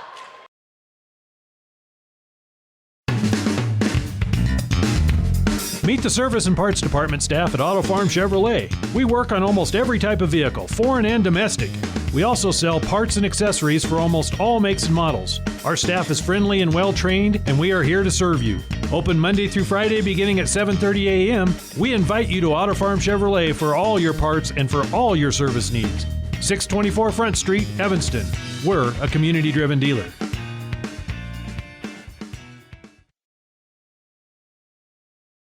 And 36-27 on the Benedict's Market and True Value board. 3:50 left in the fourth quarter. And the shooting percentage for Lyman, you don't have the combined, but run us through the three-point, outside the three-point line and inside the three-point line for Lyman. Do you want the field goal percentage? Oh, you do have that? I do have that. that. Run through that, yeah. Okay, awesome. So Caroline is 100%. No, the team. The team. Oh, sorry, the team. Yes, I do have that. 27%. 27%. That sounds about right. It's been a tough day. Missed elbow shot by Hansen with Whitney Hansen for Lander. Back to Lyman. That rebound was picked up by Bryce. Mandy Ayer to the right wing. Hands off to Bradshaw, then to Bryce Hansen. What's Lander shooting on the day? 43%. Yeah, that's tail of the tape. Yep. They were not shook by that slow first quarter. High, low, down to Ayer, and a great block from behind by Danica Boyce.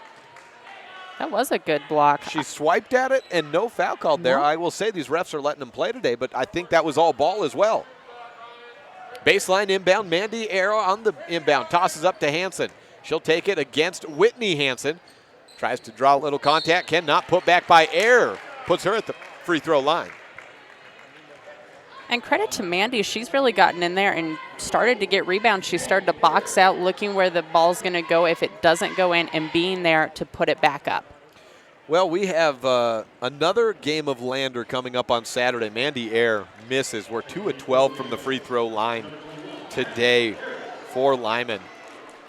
And there's no way around it. Charles C. Rose comes out of the game. There's no way around it. That has made a difference in the game. Yeah. The shooting has not been there at any point. From beyond the arc, inside, at the free throw line, Mandy makes her second. But free throw line, those are free throws. They're free shots. Yeah. And a fourth foul on Caroline Bradshaw. Picked up as Bell went down to the ground. And Bryce Hansen wanted to travel there, but she got tripped up. I get it. She ran into her foot, and Caroline just happened to be the foot that she ran into to trip over. Yeah. Bell at the line for 1 and 1. That was the 7th team foul on Lyman. Shoots it up, misses long. Rebound chased down by Bell. Credit Boyce's boxing out Bryce Hansen on that play as well.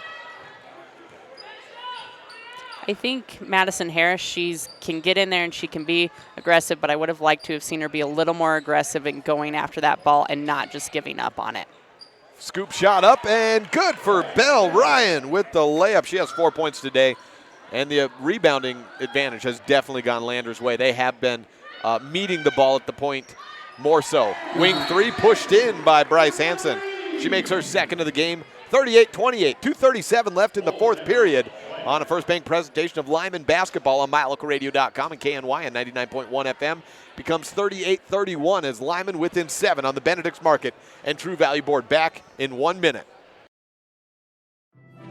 At Trona Valley Federal Credit Union, we know our members by name and we love working with them face-to-face. But did you know that members can also handle almost all banking online? Everything from managing your accounts and paying bills to applying for all types of loans. It's simple and we're happy to help you get started. Join Trona Valley Federal Credit Union today. We're a caring partner dedicated to your financial success. TronaValley.com, member NCUA. Sometimes getting the whole family scheduled for a dental appointment is hard. Different days, different times, and then how do you pay for it all? These problems have been solved by Black's Fork Dental in Mountain View because we serve patients of all ages. It's easy to schedule the whole family on the same day, so you just make one trip. We accept most insurances, and if you don't have insurance, we offer an in-house discount so the whole family can have a healthy smile. Don't wait. Call today. Black's Fork Dental in Mountain View, 307-782-3630. 38-31 on the Benedict's Market and True Value Board as we welcome you back to Lyman High School here in Uinta County. Lyman trailing Lander, but getting a three ball by Bryce Hansen out of the break. 2:34 left in the contest. Hansen takes it across the timeline, near sideline. Danica to Demi, then back to Danica. 2:20 left. Danica's fouled by Bryce, and it's her third or fourth? Her fourth, and she signaled 4 fingers. And was that that looked like an intentional foul? Was that coming from the sideline? Hansen saying got a foul? I didn't hear anything, but it could have been. It certainly looked like an intentional foul. And I think that's probably looking at the scout there, who they want at the line. She's a 56% free throw shooter, but she makes her first. And Lander 54% on the season. Danica Boyce is not at the bottom of the free throw shooting barrel. Whitney Hansen, 50%. Emma Crane, is she out on the court? No, she is not. Ryan Bell is a 50% shooter. And she makes the second on a bank. 4 points for Danica Boyce. Lyman down by 9 again. Yeah, the sophomore hits 2 and puts her team in Lander up by 9 points. She's out of the game. And replaced by, well, I was wondering if Emma Crane was in there earlier. Now Emma Crane is in. Yes, she is. Bryce Hansen across the timeline from right to left for Lyman. Out to the right side. Charlesy steps into a 3, misses long. Rebound ripped down by Caroline Bradshaw up to the top stage. Down low to Hansen who threw a double team. No foul called there. Hansen up ahead to Demi Stauffenberg. Holds on to it at the left corner, picks up her dribble. Had the Gross to check in at the next dead ball, under 2 minutes to play. And a 9-point lead for Lander. Ferris to Crane, then to Bell. She'll work around, bounce it left side to Ferris. Double team comes into her. Stauffenberg gets a little bit of space on the baseline, steps in, hits the bottom of the rim on the shot, comes up with her own board momentarily, but Hansen comes away with it, poked out by Stauffenberg, stays with Lyman. I think Bryce was worried that they weren't going to call that it got poked out. Yeah, I think so. She was pleading her case, and the ref's like, nah, it's your way. Don't worry. I can see she's been playing a lot. Nicole Peden out today, as we mentioned earlier. Bryce has had to play a lot more in the post. Yeah. And the way the game is being called today, it is frustrating for a post because you're getting double teamed from the front and behind, and the fouls just aren't coming for either side. A foul comes in for Sage Bradshaw driving in. It's on Demi Stauffenberg, and that's her third, isn't it? Or is it her fourth? It's her fourth. Demi picks up her fourth foul. But I think that plays into it. Bryce, just the play down, didn't get the foul there. So, yeah, she was worried that he wasn't going to get that ball poked out of bounds. Stay with Lyman. 40-31 on the Benedict's Market and True Value Board. We will Take a break right here. Be back in 30 seconds on a First Bank presentation of Lyman basketball on mylocalradio.com and KNYN 99.1 FM. If you want your truck to really catch the eye, have the professionals at Plains Tire in Evanston install a custom lift kit with new tires and wheels. We've got a huge selection to choose from, so no matter what your style is, we've got the tires and wheels to make you smile. The way your truck looks reflects on you. Get the reflection you want with a lift kit, new tires, and wheels from Plains Tire in Evanston, the tire professionals. 157 Bear River Drive. Stop in today. 40-31 on the Benedict's Market and True Value board. And Sage Bradshaw at the free throw line for 1-and-1 free throws. Let's see. Mandy made one, so that was their third free throw make of the day. Mandy's made all three of their free throws. Does that put them 3 for 13, 3 for 14? 3 for 14. 3 for 14, and this is a 1-and-1. So Sage on the shot is good. That's her first free throw, and her first free throw makes 7 points in the game for Bradshaw. You know, every team's going to be up and down in free throw shooting. Everyone's going to be perfect. But there does come a time when you could have a lot of shots here that you could have made that are just left for naught. Just left for naught. And you work for those possessions. Sage goes 2 of 2. You work for those shots, and when you get a foul, you need to convert because you need that field goal. Otherwise, it's just no shot and nothing ever happened. 40-33 out to the right corner. Cock and fire from the corner and an air ball there. Megan Winfield with her first appearance and shot of the day.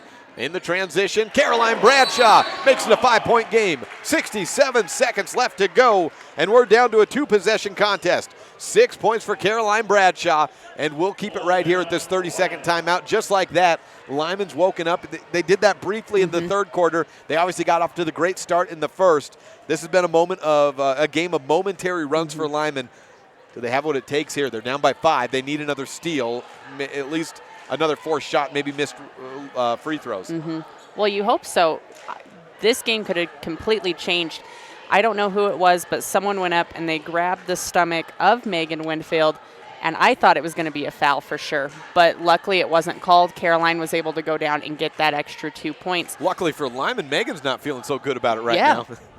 Yeah, no kidding. So if you are Lyman, you are going to want to go in. You're going to want to keep cool. I think emotions have played a lot into this game. Calm down. If Lander scores, don't freak out. Keep doing what you're doing. Do what you've done to get to your record that you have currently. Let's take a look as it was Charles C. Rose, and she did grab. She came in hard, and she gave her a place to land, which is why I don't think it was. But she did put her hands right on the waist, and I missed that. That was a nice catch there. That very easily, depending on the refereeing crew, would have and could have been a foul. A lot of times if you touch the shooter at all, you're going to get called. Yeah. Don't. We're 17 fouls in the second half. That's more than double what we had in the first half. A little bit of foul trouble. Roni Ferris trapped. The ball's on the ground. Picked up by Demi Stauffenberg. It's on the ground again. She picks it up, and 58 seconds left. Coach Stauffenberg takes the timeout. Wow.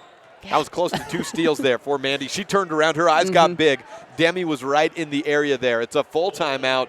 What do you say we keep it here again? It's a good contest here. 40-35 on the Benedict's Market and True Value board. 58 seconds left.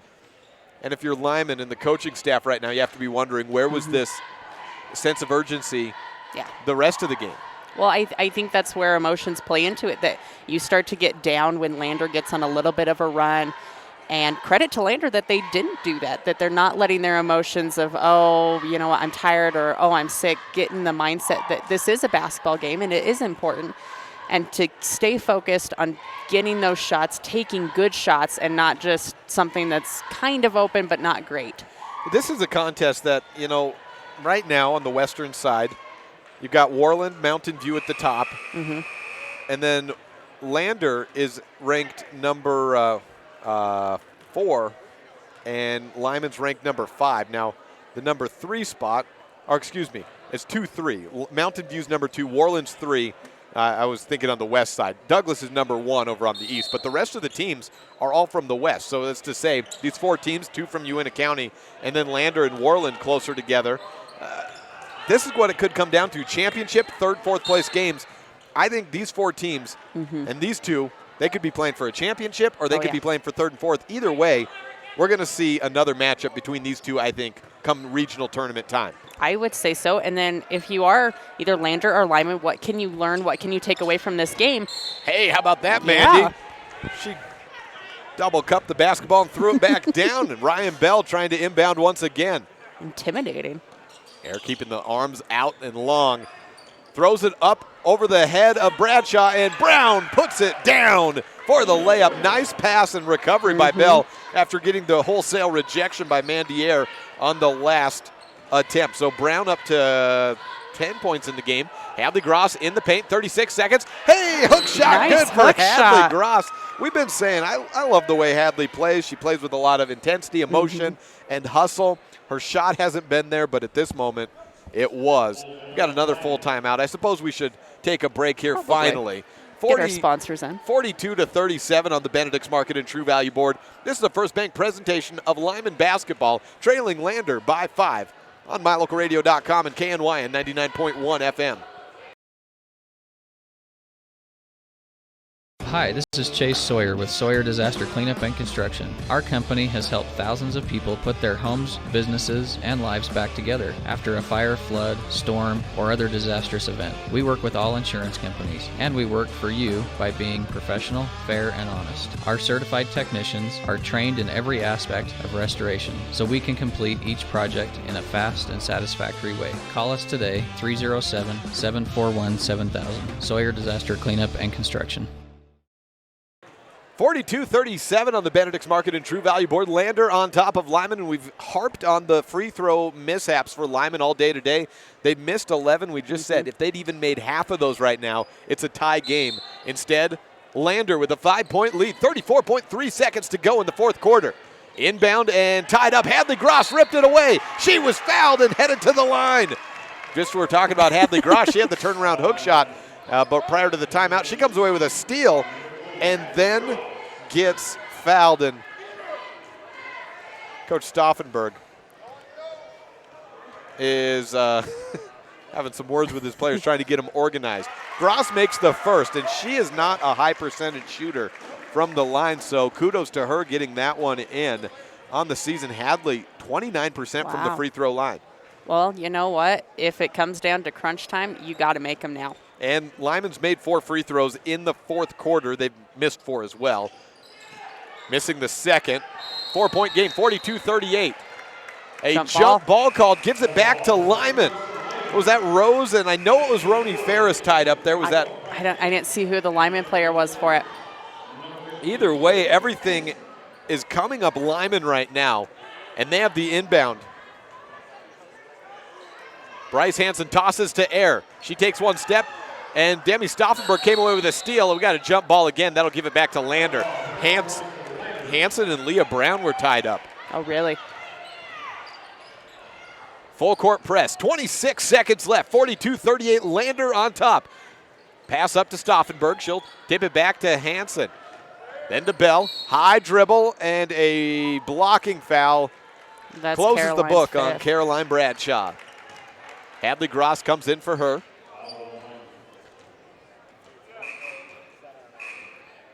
I thought that was good defense by Caroline, but apparently she just got too much into her grill, and the ref didn't like it. Yeah, and I think the second half of the fourth quarter has been called a little tighter in some aspects, not in all. It's been a game where you can play. Everyone back for Lander. 21 seconds left. First shot up by Bell. She earns another.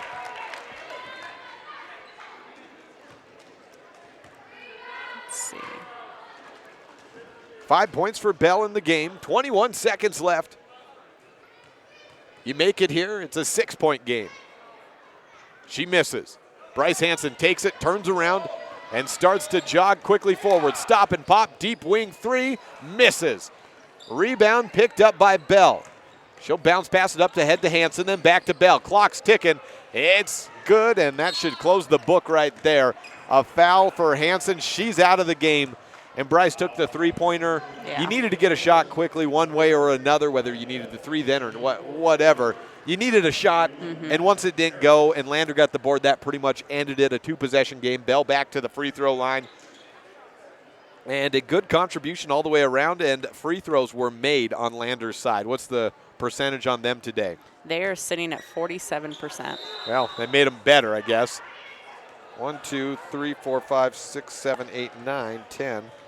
3, 4, 5, 6. I have them at 60%. You have them at 60. At the free throw line? Oh, sorry. 6 yeah. of 10. Yeah, at the field they're shooting 47, which is an excellent day shooting for them. Yes. Bell misses both of them. That puts them down to 6 of 12 and to 50%, but the win goes Lander's way on this Thursday evening. 43-38, the final on the Benedict's Market and True Value board. Lyman falls on their home court to this interregion rival. 43-38. Again, the score on the Benedict's Market and True Value board. We'll be back with a quick wrap-up of this game and get you set for the boys contest after this on MyLocalRadio.com. It's human nature to think the grass is always greener on the other side of the fence. That's not always true, especially when it comes to buying vehicles. This is Dennis Lynch, General Manager at Auto Farm Chevrolet. Dealerships pay the same price for new vehicles across America. The fact is, the best deals are right here, in your own backyard. The difference is that our employees are your neighbors, people you can trust. Please visit us first, Auto Farm Chevrolet. We are your community-driven dealer. Super kids deserve super care. Experience the difference with board-certified pediatricians Alan Brown, MD, and Berg Gilmartin, MD, at Uinta Medical Group. Whether it's tracking your child's overall health at Well Child Checks or helping your little ones feel better when they're sick, Dr. Brown and Dr. Gilmartin are here to help your child grow, learn, and thrive. Schedule an appointment with Dr. Brown or Dr. Gilmartin by calling 307-789-WELL 9355 or visit evanstonanytime.com. Time now for the Dr. McKay Fraker Precision Play of the game, and I'd like to give it out to Hadley Gross with her late game, I guess you could call them heroics or whatever it was, hustle. She got Lyman back into the contest and brought him back to make it a 4-point game because Lyman was dead at that point. She got a little turnaround hook shot, then came away with a steal, ripped the ball right out of the hands of her player she was defending, and then turned around, got fouled, went 1 of 2 from the free throw line, but cut into that lead and gave Lyman a little bit of life. Yeah.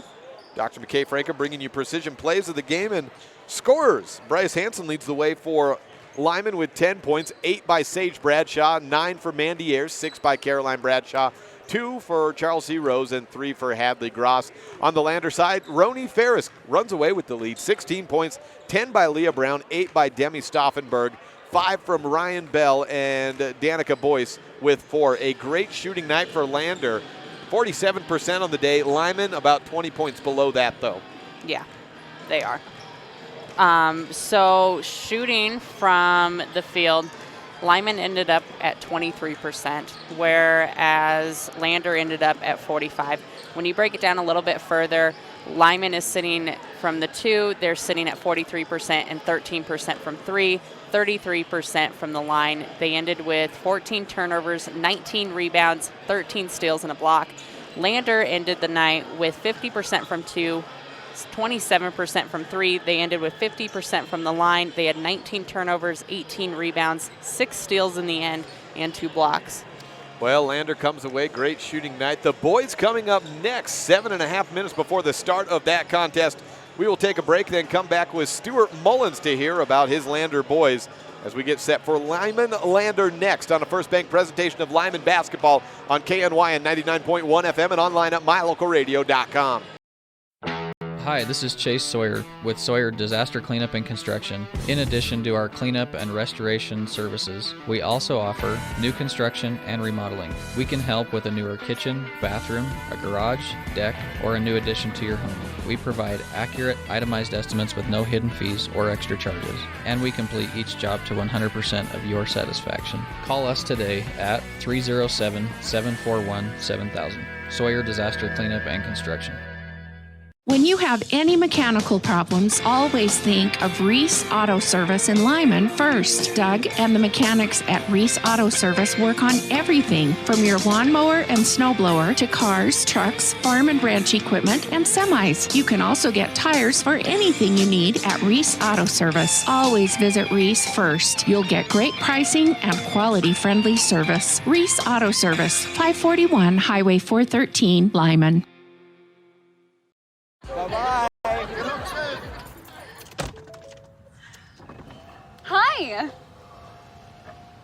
hoping for a crisp breeze to help keep you alert. Oh, he took a sip of water too. That'll probably help. You were probably going to turn down the radio too, so you could focus, right?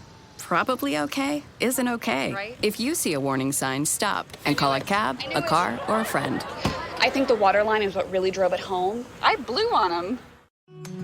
We hope you're enjoying this MyLocalRadio.com exclusive broadcast of Bridger Valley Sports. We love being able to travel around the state to bring the action on the field or court back to you watching at home. Let's face it, doing all of this would not be possible without all of our great sponsors. We appreciate the support the following businesses and individuals show to both Mountain View and Lyman Sports. Bradshaw's Glass Towing and Fitness. Whatever it is you need, Bradshaw's can probably help. The Come On In of Casper. When it comes time to cheer on your Buffs or Eagles at state, the Come On In is your best bet for a great night's stay. Auto Farm Chevrolet in Evanston. General Manager Dennis Lynch invites you to come and experience a community-driven dealership. Evanston Regional Hospital. Quality health care close to home. Bridger Valley Motor. Got a check engine light blinking? Don't guess at what the problem is. Take it to Slim at Bridger Valley Motor in Lyman. And Achieve Sports Medicine and Physical Therapy. No excuses, just results. Thank you to all of our Bridger Valley sports sponsors. Buying or selling is a simple process if you're working with the right real estate agent. This is Bobby Dalzall, broker with Big Country Properties. We have agents serving both Lincoln and Uintah counties that can assist you with all of your real estate needs. We are the top listing and selling brokerage in the Bridger Valley and strive to be honest, hardworking, and thorough. Whether buying or selling, we make it happen. Call us today at Big Country Properties, 307-782-3556. Hello, this is Dr. McKay Franklin. Something I've really enjoyed as a dentist over the past 20 years are the lasting friendships that I've formed with many of my patients. My staff is really great, and we try hard to make sure that every patient feels a warm welcome. It doesn't matter if it's your first visit or if you've been with us for years. Every patient is welcome and always appreciated. Our goal is to provide the best dental care possible at reasonable rates. Please call us today to schedule your appointment at 307-789-8910. Go Red Devils!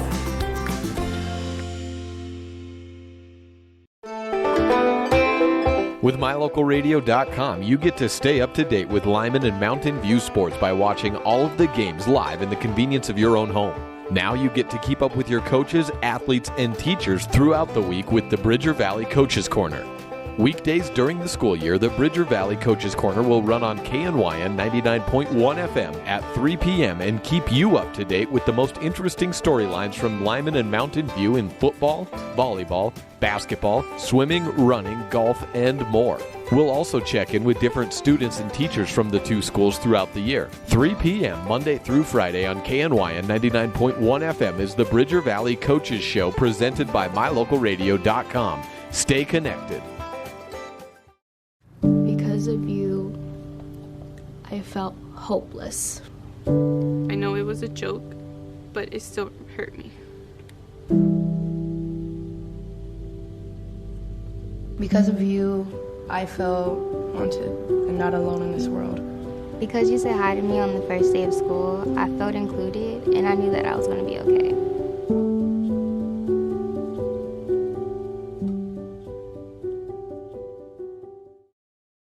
Your mobility affects every aspect of your life. When you suffer from an injury that decreases your mobility, or maybe you're just noticing that you're having a harder time balancing and your flexibility isn't what it used to be, call Randy Christofferson at Achieve Sports Medicine. Randy will work with you to improve your overall health by reducing pain and improving mobility. Schedule your appointment today by calling 307-747-4627. Achieve Sports Medicine in Lyman. No excuses, just results.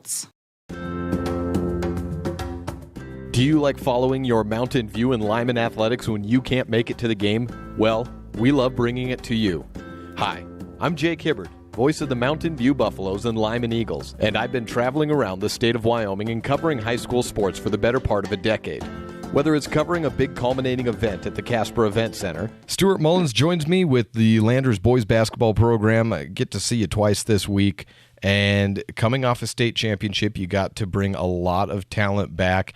It's always difficult after you get a title to then have that target on your back. How has your team responded this season? you're absolutely right. It's a totally different set of circumstances to win it once and than it is to repeat or to continue to play at a high level. And we said that at the end of the year last year, that the wind blows a lot harder at the top of the hill, and so we're not sneaking up on anybody this year, but I've been proud of our kids' effort and composure through the season, and I think we're getting better. So, yeah, like I said, I get to see you twice this week, but prior to that, I've heard some games of yours on the radio. I've seen some clips here and there, but I'm pretty new to Lander basketball. You have 3 guys averaging double digits in points. You've got a great overall team contribution from guys from all over. Can you tell me a little bit about what Lander basketball is all about and how these guys fit together? Yeah, I think it's a unique situation here. We pull a lot of kids from the Wind River Reservation, and they come to Lander to get a really good education, and we're through the years, Lander has been fortunate to have those kids, and this year we have, out of our top 12, I think 9 of them are Native Americans, and somebody told me the other day that that's probably the most that the Landers ever had at one time, which is a pretty special deal. So our kids, if you watch Lander over the last, 5 to 10 years, they play extremely fast. They like to get up and down, and we're at our best when we're sharing the basketball, and we're probably the biggest team in 3A this year, which is kind of new for us, but we'll take it. So we're pretty well balanced. We've got some guards that have some pretty good composure and can shoot it a little bit, and then obviously he's a returning all-state kid and has had a great season thus far. There was the conference meeting last week of you and Worland. That was a good game, a tight one. Ended up going Worland's way in the end. Now you play a couple of teams in the Southwest region who you very potentially will see again at the regional or state tournament. How do you feel your team is at this point in the season as opposed to where you'd like them to be in a month from now when we're at state? We still got a long ways to go. We go on stretches where I feel like there's not a lot of teams that can play with us, but then we come right back down to earth, unfortunately, and play with teams that maybe we shouldn't. And so, just trying to get more consistent is our biggest deal. And, we had multiple 10-point leads on Worland last week, and even late in the third quarter, and, just weren't able to finish it out and getting stops and getting as good a shot as we could down the floor. And so I think, that's the message for our team going forward. Starting lineup is brought to you by Black's Fork Timber as Niehi Black throws it back to Andrew Housekeeper.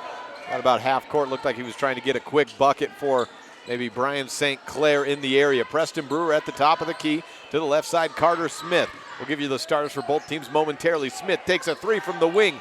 Misses off the front iron, knocked out of bounds, goes Lander's way. Again, Black's Fork Timber bringing you starting lineups for the boys as we welcome you into the Bridger Valley Motor first quarter. Trayson Spoonhunter, Brian St. Clair, Ty Massey, Niehi Black, and McCaden Anderson, the starters for Lander. For Lyman, Andrew Housekeeper, Jet Dickerson, Carter Smith, Alex Bradshaw, averaging almost 28 points per game in his last 4, and Preston Brewer at the post. Out to the left corner, it's Lander basketball. Spoonhunter down low, looks for Anderson. It's knocked out of bounds, back to Lyman. So 2 plays and 2 balls going out of bounds. Wasn't called a turnover really either way, too much, just kind of loose balls heading forward. 0-0 on the Benedict's Market and True Value board. Bridger Valley Motor bringing you the first quarter. 780-3280, the number to call if you're in a pinch and need a tow 24/7. Carter Smith takes the pass from Alex Bradshaw, hands off right side to Jet Dickerson. He'll dribble to the top of the key, give it left wing to Andrew Housekeeper. Then to Brewer. He'll take a three with the left hand. Misses off to the right. Niehi with the rebound. Pass up ahead, looking for St. Clair. He'll hesitate and drive baseline and blocked by Housekeeper for the foul. First foul comes 1 minute and 1 second into the contest. Andrew Housekeeper leading the way, scoring for Lyman on the season at 14.7 per game, points per game, also leading them in assists at almost 5 per contest.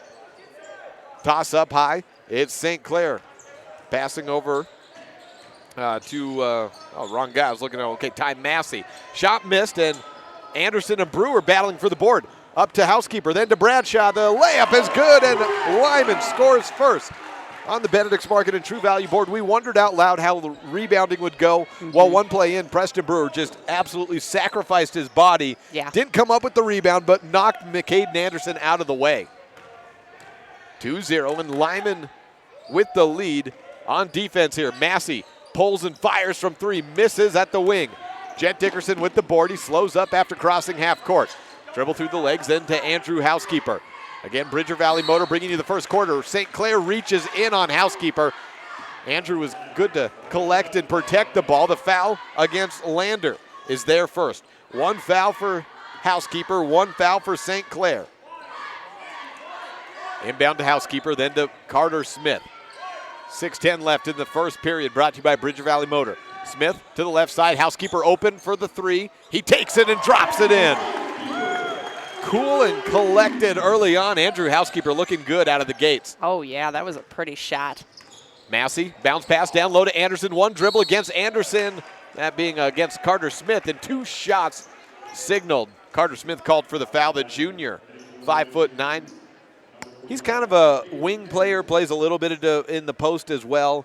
No one is going to have a height advantage today for Lyman. It's about positioning today. Mm-hmm. And at times those fouls are going to come because you're giving up 5, 6, 7 inches to this Lander team.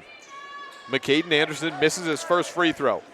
5-0 on the Benedict's Market and True Value board. That's where Lyman can take an advantage. They can put up points in a hurry. They scored 85, albeit in a loss to Wyoming Indian last Saturday. Anderson hits on his second. It's 5-1. Back to Carter Smith.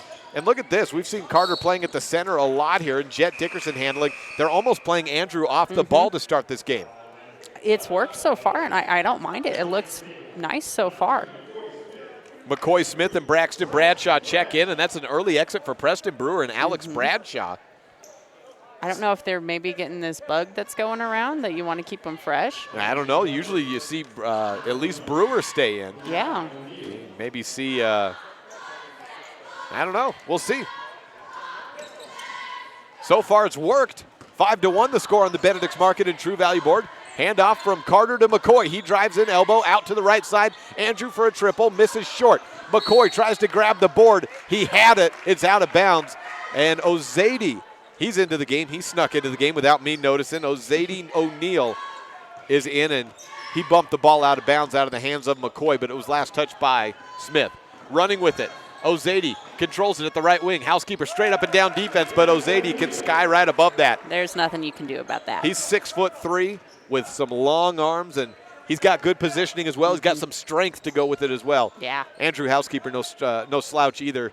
He's a big body out there. You don't want to push him around in the post. Out to the right side, Jet Dickerson has it. 5-3 on the Benedict's Market and True Value board. Dickerson holding on, 5-second clock's ticking away. Massey on him, he backs off, gets the clock off for the second. Coach Lewis almost at half court right now, dropped a note card it looked like. No, dropped his gum on the floor. Picked it back up and continues on. Baseline drive, McCoy Smith. Knocked out of bounds by Ozady, stays with Lyman. I love the names from last week to this week. We had Warlance last week. This week we've got Ozady, Niehi. I'm getting my phonics in for the week. Oh, yeah. Long shot, but it works as a pass, although that shot misses as well. McCoy airballed it. Carter Smith got the putback, but he missed it, and he's frustrated as he comes down. Niehi Black with the inbound. St. Clair to Massey. 5-3 on the Benedict's Market and True Value board. 4:40 left in the first quarter, brought to you by Bridger Valley Motor. Out to the corner. Three-pointer is up and dropped down. Tracian Spoonhunter with the triple. 6-5, and Lander takes the lead. Jed Dickerson with it. He crosses over to the right, guarded by Massey. Handoff on a corner around McCoy Smith. Spoonhunter comes out, trying to defend that. Housekeeper drives in against Niehi and Ozady, and it's missed. Ozady with the rebound. Up ahead, St. Clair. Got the sport goggles on. Bounce pass out left corner. Massey fakes a three, drives into the lane, push shot up off to the right. Bradshaw and Massey fighting for the board. Last touched by Massey. Lyman basketball. Smith and Jet are out. Put Brewer and Alex Bradshaw back in at 4:02 left. So the offense stalled a little bit. The last game, 31 points for Preston Brewer, and I think 26. Maybe 25. I think so, somewhere around there. 25-26 for Alex Bradshaw. They were your leaders. Andrew Housekeeper had a fine game as well. I think 12 points from Jet Dickerson. A travel called by the freshman McCoy. 6-5 the score on the Benedict's Market and True Value board. St. Clair the inbounder. And for Lyman. And we got a new player in for Lyman. It's Dylan Herford. Herford passes to the far sideline. Picked up by Spoonhunter. Back to Herford, out left side. Ozady steps in from distance, misses it, and a knockback in by Niehi. That looked like an NBA setup where you have the power forward sitting in the back behind the basket, kind of just hiding. And you see Derek Favors of the Utah Jazz do that a lot. Oh, yeah. He took one step and missed it, but then Niehi just played handball with the basketball to get it back up and in. Timeout taken by Coach Lewick. Jet Dickerson will check in. I think Carter Smith might as well. 3:24 left in the Bridger Valley Motor first quarter, and an 8-5 lead for Lander on a First Bank presentation of Lyman basketball on KNYN 99.1 FM and online at mylocalradio.com. A common thread, no matter where you live in Wyoming, is that if you're heading somewhere, it's probably going to be a while until you get there. A lot can go wrong on these long road trips across this great state. And if you ever find yourself broke down on the side of the road, it's time to call Glade Erickson at Bridger Valley Motor to come pick you up, day or night. Bridger Valley Motor offers 24-hour towing services. If you need a tow, you need to call Glade on his cell phone at 307-780-3280. Bridger Valley Motor is here to pick you up if your Lyft ever lets you down. 307-780-3280. 8-5 on the Benedict's Market and True Value board. Lander on top, but Lyman with the basketball here. 3:22 left in the first quarter, brought to you by Bridger Valley Motor. Andrew Housekeeper finds Dickerson in the lane, back up top. Bradshaw sets up, shoots, and drops it down. One of the prettiest shots in the state. Alex Bradshaw with his first triple of the day. Oh, yeah, that was nice. I don't know, his foot behind the three-point line? Oh, it was well behind, yeah. Oh, and he just went tumbling down. Comes away with a steal, though. McCoy Smith with it. Has a 3-on-3, turns around and will wisely reset. No, he attacks now. Looks out back, and that second chance to attack may have caused a fast break the other way for Lander. Niehi tips it back in, misses. Over the back foul as Bradshaw came down with the board. Black with the foul whistled. That was the right call there. Yeah, it was. Niehi, an aggressive rebounder, though. You can see why. At about 14 points per game and 9 rebounds. He's a returning all-stater from a season ago. 8-8 on the Benedict's Market and True Value board. That triple by Alex Bradshaw knotted it up. And we see that Lyman offense come alive. That extra wrinkle of Bradshaw scoring like he has opened up the game for everyone out on the court. And really created, I think we have to credit everyone for playing good team basketball on this Lyman team. Without a doubt. McCoy hands off to Jet Dickerson. Screen from Brewer. He looked down to see if Brewer got open. He did not. Bradshaw to Housekeeper. A deep three. Drop it in. Housekeeper with his second three. 11-8. I don't know if we're headed to another 89-85 thriller, but the scoring is coming furiously in this moment. Housekeeper knocked it out of bounds and threw it off the foot of McCaden Anderson.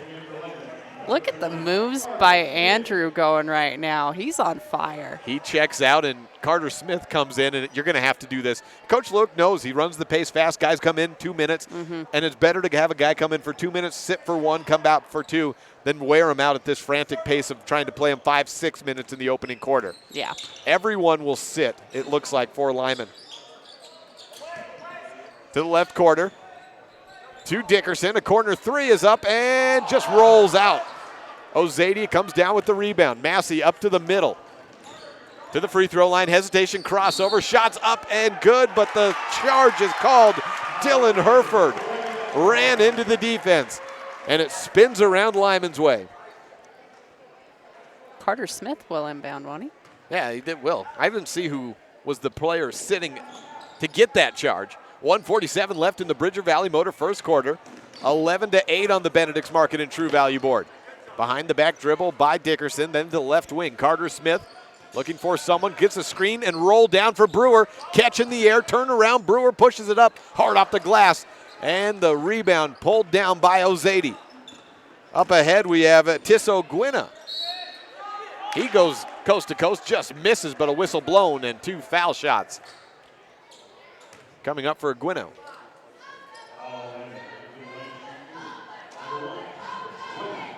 $11-8 on the Benedict's Market and True Value board. Lyman on top here.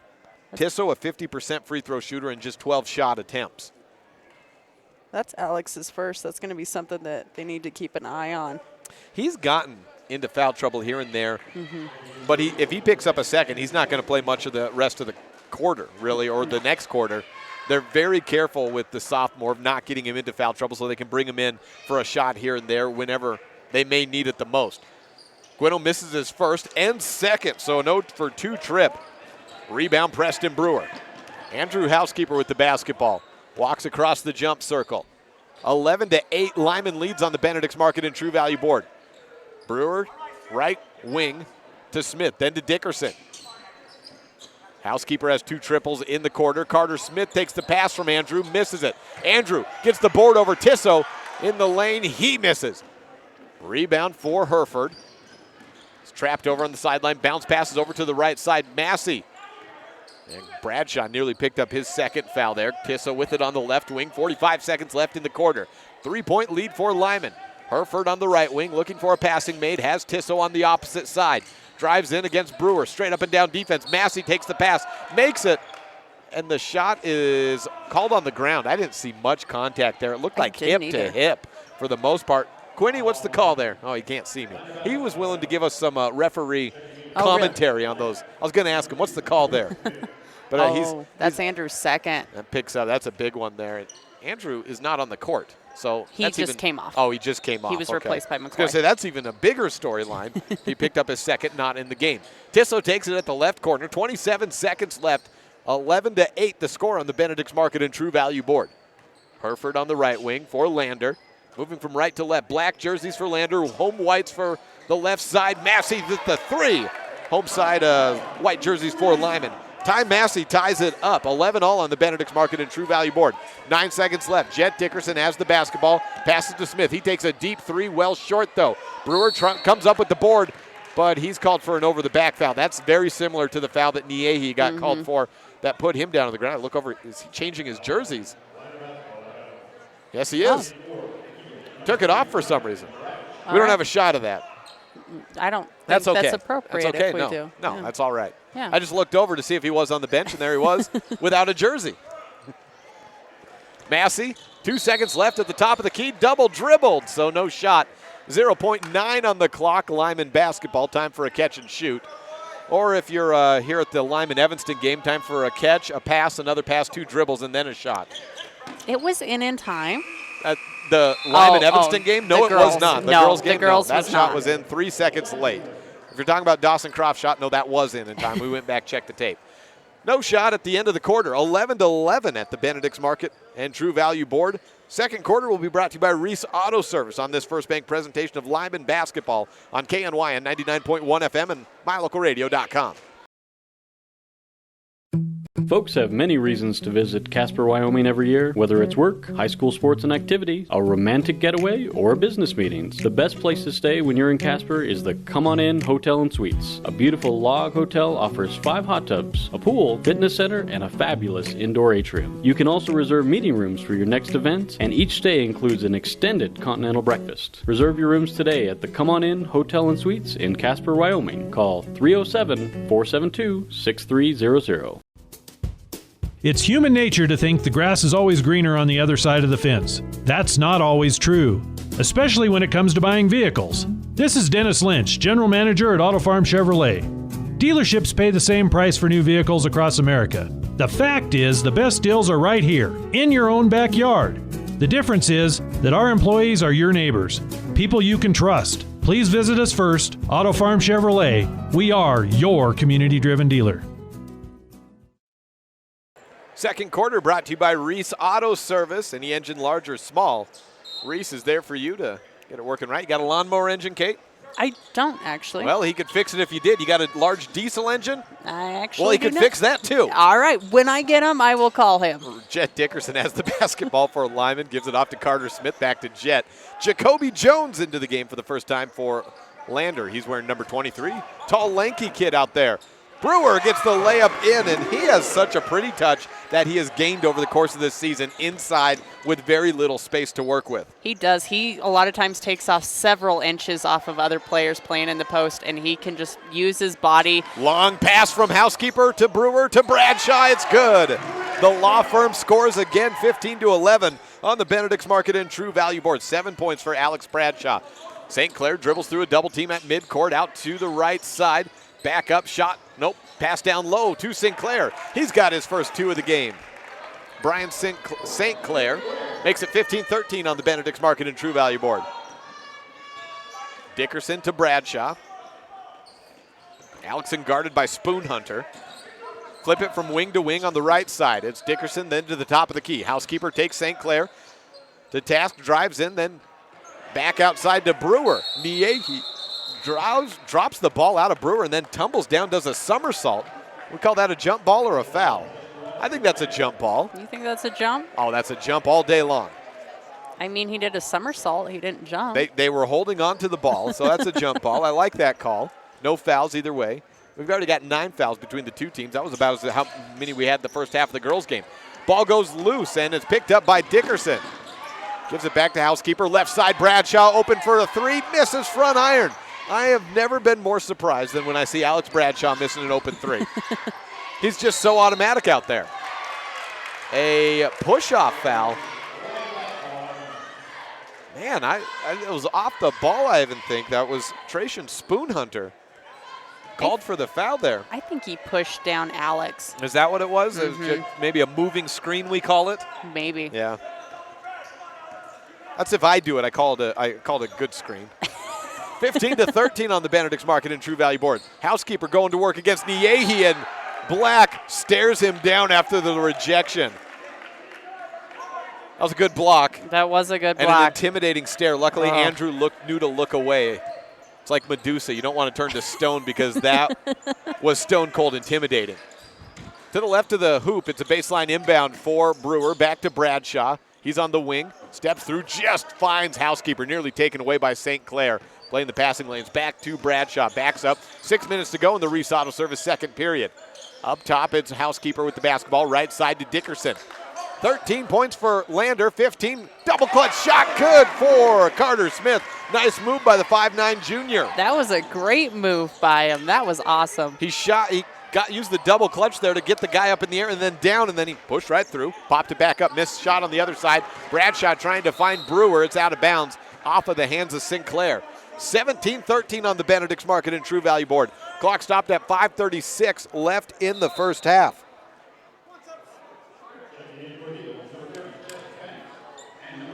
Ashton Housekeeper, the freshman, in for the first time, as well as Jesse Fannis. Preston Brewer and Carter Smith out. You see a lot of substitutions for Lyman, but as of late, the lineup has gotten a lot tighter. Ashton and Jesse may see one run this game. This could be it. 5.5 minutes left in the second quarter. Dickerson tries a 3, and it's good. Top of the key 3 for Jet Dickerson. He joins the 3 party. 20-13 on the Benedict's Market and True Value board. St. Clair takes Fannis to task. Out to the right side, Massey to the right corner. Spoon Hunter misses a triple. Jet Dickerson on the rebound for Lyman. Going from left to right. Dickerson slows up after he sees the Lander defense setting up and waiting for him. Niehi Black guarding him. Handoff on the corner. It's Bradshaw. He drives in, dishes out right corner. Fannis to Housekeeper. Under 5 minutes to play in the second quarter. 20-13 lead for Lyman over Lander. Crossover, Fannis, hands to the corner. High-low from brother to brother. Andrew to Ashton, and Ashton's fouled in the blocks and headed to the line. That was great. No, he's not headed to the line. It was on the ground. Oh, was it? called just before he turned around. All right. Nice teamwork nonetheless. Yeah, no kidding. 6th team foul for Lander, and it's number 1 on Massey. Toss up from Housekeeper, and Niehi Black steals it away. Here he comes, fakes it on the left side, layup good. Jed Dickerson was backing up. Credit to him for not getting out of the way because it looked like Niehi may be going for the dunk, but the defense forced a tougher shot. It did go in though. Niehi with 4 points in the game. 4.5 minutes left in the first half. Bradshaw hands off to Fannis. From left to right on the wing, it's Jet Dickerson handing off to Housekeeper. Double team comes in on him, out to the right corner. Down low, Niehi comes away with the steal. Ashton Housekeeper, the intended passer on the bounce. Up ahead, Spoon Hunter looks for Black. No, that's Ozady rather. He misses hard. St. Clair comes up with the rebound. Toss up top. Niehi looks around, drives in at the free throw line, and he's hit from the right side by Jesse Fannis. First foul on Jesse. 4:03 left in the second period, brought to you by Reese Auto Service. Tissot checks in, or Tisso's in, throws it to Niehi. He goes off to the right. Housekeeper battling for the rebound, and a jump ball called. It gives Lyman possession, and that was Ashton Housekeeper, the freshman. He'll fill out. He's already got a pretty good body for a freshman, but he he looks smaller out there to this veteran Lander team, and he stuck right in there and held onto the board. He was getting pushed around in there. You could have maybe even called a foul on all the bodies that were just pushing on him, trying to get the ball away from him. St. Clair and Tissot in the backcourt. Ashton Housekeeper comes out to be a second option. Jet Dickerson takes the inbound. Crossover halfway through the Reese Auto Service second quarter. Dickerson stops at the free throw line. Gives off left side to Housekeeper. He rolls around to the right wing. Hands off to Carter Smith. Niehi Black playing the passing lanes. Tries to come away with a steal. It instead goes to Dickerson. Then to Housekeeper. Back to Dickerson. 3:38 left on the left wing. Fannis screens for Jet. The ball's poked out from behind Spoon Hunter. Nearly came away with a steal. And then Tissot knocked it out on the pass intended for Ashton Housekeeper. Andrew comes to check in. See who he replaces. We have a timeout first, though. 20-15, Lyman on top of Lander in the second quarter, brought to you by Reese Auto Service on this First Bank presentation of Lyman basketball on KNYN 99.1 FM and online at mylocalradio.com. When you have any mechanical problems, always think of Reese Auto Service in Lyman first. Doug and the mechanics at Reese Auto Service work on everything from your lawnmower and snowblower to cars, trucks, farm and ranch equipment, and semis. You can also get tires for anything you need at Reese Auto Service. Always visit Reese first. You'll get great pricing and quality-friendly service. Reese Auto Service, 541 Highway 413, Lyman. 3:33 left in the Reese Auto Service second quarter. Kate, what are we shooting today for both teams from the field? You know what? I don't have that right now. Still working on it? Still working on it. So give me till halftime. All right, we'll give you till halftime. Either way, it's been a frantic pace, not much room to breathe for either side. Far sideline inbound, Andrew Housekeeper takes the ball and drives in, throws it up wildly, gets the late foul call, and he's headed to the free throw line. Housekeeper loves to bait refs and to say, hey, I'll drive in, I'll go up against everyone. I got no chance of making the shot, but I'll run into every single body along the way, and hopefully you'll eventually give me a foul. And that's what happens more often than not. He's a 69% free throw shooter. Makes the first. We've talked a lot about the rise of Alex Bradshaw and how Housekeeper's happily headed into a complimentary facilitator role. But I still maintain, in a close game and at the late game moments, this is the guy who you want the ball in his hands. Yeah. He's been there, and he makes 2 of 2 free throws. He's had the most experience of anyone on that court, and he seems to come up with the big plays for Lyman time and again. Without a doubt. Tissot takes the basketball across the timeline out to the right side. Bounce pass to Spoon Hunter for 3. Was rolling down, fell out. Niehi with the putback. It's in. 22-17 on the Benedict's Market and True Value board. Carter Smith with the basketball across the timeline. 6 points for Niehi Black in the game. 3 minutes left. Preston Brewer back to Alex Bradshaw, then to Carter Smith on the left wing. Bounce pass tipped away by Niehi. Andrew Housekeeper comes away to keep the ball in their possession. Housekeeper to Brewer, short corner. Brewer, guarded by Tissot, has his dribble, puts the ball on the ground, tumbles down to the ground himself, just gets it away to Housekeeper. He throws it out to Jesse Fannis on the corner and walked with it. Ooh, Jesse, he got caught up thinking about driving and then He had put a foot down, I think. Maybe that back foot came up as he was passing the ball away. It must have. I didn't see from this angle that it was, but it must have. Looked like he kind of stutter stepped there, and the ref had a good view of that play. 22-17 on the Benedict's Market and True Value board. St. Clair puts up a 13-footer. Misses it. Ozady and Housekeeper battling for the board. It goes out of bounds, and it's last touch by Ozady. Jet Dickerson back into the game. And Jesse Fannis is out. So we've got our starting 5 back on the court for Lyman. Hereford moves to check in at the next dead ball for Lander.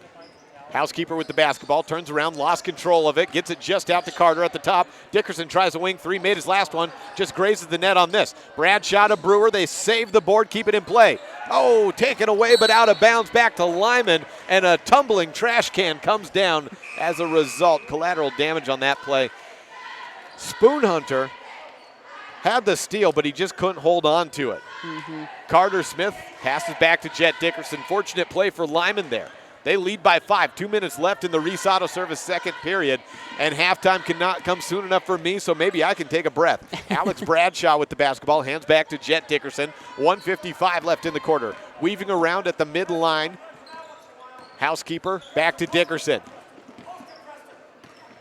Niehi, no, Ozady comes out, forces the tempo, and a block foul on Lander. Called against Ozady O'Neill. I didn't see it there. It was maybe a reach-in. But the block I didn't see. No, I didn't see that. Either way, it's his second foul. 8th team foul puts Housekeeper at the line. He's 2 for 2 from the stripe. 1:44 left in the second period. Shot by Housekeeper is up and in. All 3 of his shots have looked the exact same, nothing but net. And just going over the top of that front rim and dropping right down to the bottom of the basket. That's what you want from a free throw shooter. Consistency. A lot of free throw shooters get to the point where if it hits rim in practice, they count it as a miss. Yeah. And that's the way Andrew's shooting today. Ashton just checked back in. He's to the right of Andrew. And McCaden Anderson back into the game as well. It's been a while since we've seen McCaden in. Ty Massey checks in for Tissot. 2-2 trip for Housekeeper. 24-17 on the Benedict's Market and True Value board. Jesse Fannis into the game as well. So Housekeeper and Fannis getting a little extra run time late in the second quarter. St. Clair trapped, works around it, spins through. Jet Dickerson pokes at the basketball, gets the steal and ahead to Bradshaw. He's rejected by Ty Massey. Coming in from behind, Lander holds on to the possession. And do we have a foul there? No, they're giving the foul to Ty Massey on the play. Must have got his hand there. And Housekeeper kind of keeps that hand out. He's working on that finger roll, so there's a lot of palm to slap. 2 shots for Bradshaw. I think I may have said Housekeeper. Bradshaw likes the finger roll. Makes the first shot. I think that's Massey's first foul. 9th team foul on Lyman. Bradshaw with an 8-point lead, misses the second free throw. Knocked out of bounds by Niehi Black. So Lyman holds on to possession. 10 points for Alex Bradshaw in the quarter, leads the way for Lyman. 6, 8, 10, tied with Andrew Housekeeper, who's 4-4 from the line and has 2 triples. Younger brother Ashton inbounding for Lyman, tosses up to the free throw line. Fannis to Dickerson on the wing for 3, misses it off to the left. Tissot with the rebound and turning around for Lander. He'll speed up against Fannis, down low, through the hands of his would-be passmate, Jonas Calvert. And it's back Lyman's way. Calvert just couldn't handle the pass. It was great right to his hands. Couldn't close in, though. Happens sometimes. Oh, yes, it does. 1:15 left, 25-17 on the Benedict's Market and True Value board. Second quarter brought to you by Reese Auto Service. Lyman basketball moving from left to right. Bradshaw to the right side. Carter Smith fakes a 3, drives in against McCaden. He'll turn around, spinning, looking for a pass mate. Just gets it away to Dickerson on the right corner. Under a minute to go. Back to Bradshaw at the jump circle. Hand off to Fannis. Coach Lewick very animated in this contest. He wants this win. Out to the right corner, and a missed 3 by Carter Smith. Rebound Lander. And a foul from behind. Tissot was slapped on the left elbow by Carter Smith. Foul number 7 puts Tisso Guino at the free throw line. First foul on Carter. 43.9 seconds left in the quarter. An 8-point disadvantage. Tisso cannot convert. Alex Bradshaw had the board, but it was knocked away. Calvert knocked it away, and Tisso came away with it. He was pushed out of bounds, or the ball was pushed out of bounds by the 2 men defending him, and it stays with Lander. Baseline inbound from the right of basket. Ty Massey, the inbounder. Tisso 0 for 3 from the free throw line. Inbound to Calvert, then to Tisso. Guino looking with the basketball on the left wing. Right side to Herford, back to Tisso. Bradshaw and Smith giving him a little bit of distance. Tisso not biting. 25 seconds left. 8-point lead for Lyman over Lander, the number 2 team in the state in 3A. Toss down low. McCaden had the ball, but a push-off foul opened him up. And that is on McCaden. Man, at 6'6", I wouldn't think he needed to push off on whoever was guarding him there. But he got caught with the elbow, and it's his second foul. Oh, it's his second. Wow. That's big for Lander. 17.7 seconds, and they take him out again. They took him out after his first foul. And Ozady played a lot of the minutes in the post with Niehi. They're all 3 on the bench right now. 14 seconds left. Brewer to the corner. Bradshaw for 3, misses short. Calvert has the basketball. Bradshaw called for a foul. He reached in. He definitely got that one. And it's shooting fouls. That 2 or 3? It's 2 on Alex. Yep.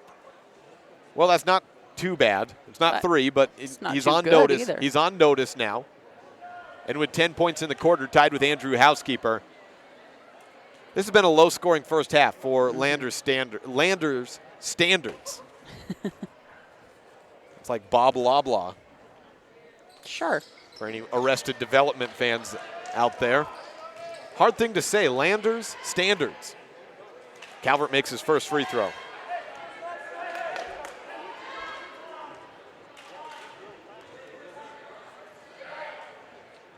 Makes the second. Nope. No, misses it. Had off the front iron. Herford fouled as he goes up to the free throw line. Coach Lewick does not look happy about that one. No, and the fouls are adding up a little bit. Carter Smith picks up his second.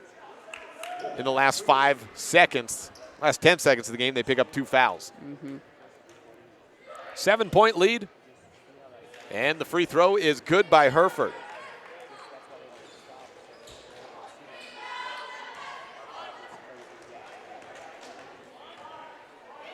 Set up for the second. It's off to the right. Carter Smith had the board. Tisso came away with it, throws it over his back. No good. At the buzzer, the shot missed by Calvert. 25-19, the score at the end of the quarter. 8 minutes have gone by. 25-19. 14 points in the quarter for Lyman, and just 8 in the quarter for Lander. This is a First Bank presentation of Lyman basketball on KNYN 99.1 FM and online at mylocalradio.com. Serving Wyoming since 1941, Plains Tire is Wyoming's oldest and largest tire dealer with great locations throughout the state. They'll get you the right tires that offer the best results for your vehicle at the lowest prices, guaranteed. Plus, you can go to any Plains Tire Pro dealer with their nationwide warranty service. And check out their Plains Tire phone app. Come down and see us at Plains Tires on 157 Bear River Drive for all your automotive needs. Hablamos también español. Light up your world with a custom-built LED sign from Rocky Mountain Sign in Evanston. It's a proven fact that signage that lights up creates more attention. So light it up and then add text, images, and video, and your sign becomes even more powerful. Start sharing your advertising messages and information with your customers today. The team at Rocky Mountain Sign provides all types of quality signage that is custom-built and maintained. Call today for a free quote. Rocky Mountain Sign, 307-789-5202. Rocky Mountain Sign, serving customers in Wyoming, Utah, and Idaho. At Trona Valley Federal Credit Union, we know our members by name and we love working with them face-to-face. But did you know that members can also handle almost all banking online? Everything from managing your accounts and paying bills to applying for all types of loans. It's simple and we're happy to help you get started. Join Trona Valley Federal Credit Union today. We're a caring partner dedicated to your financial success. TronaValley.com, member NCUA.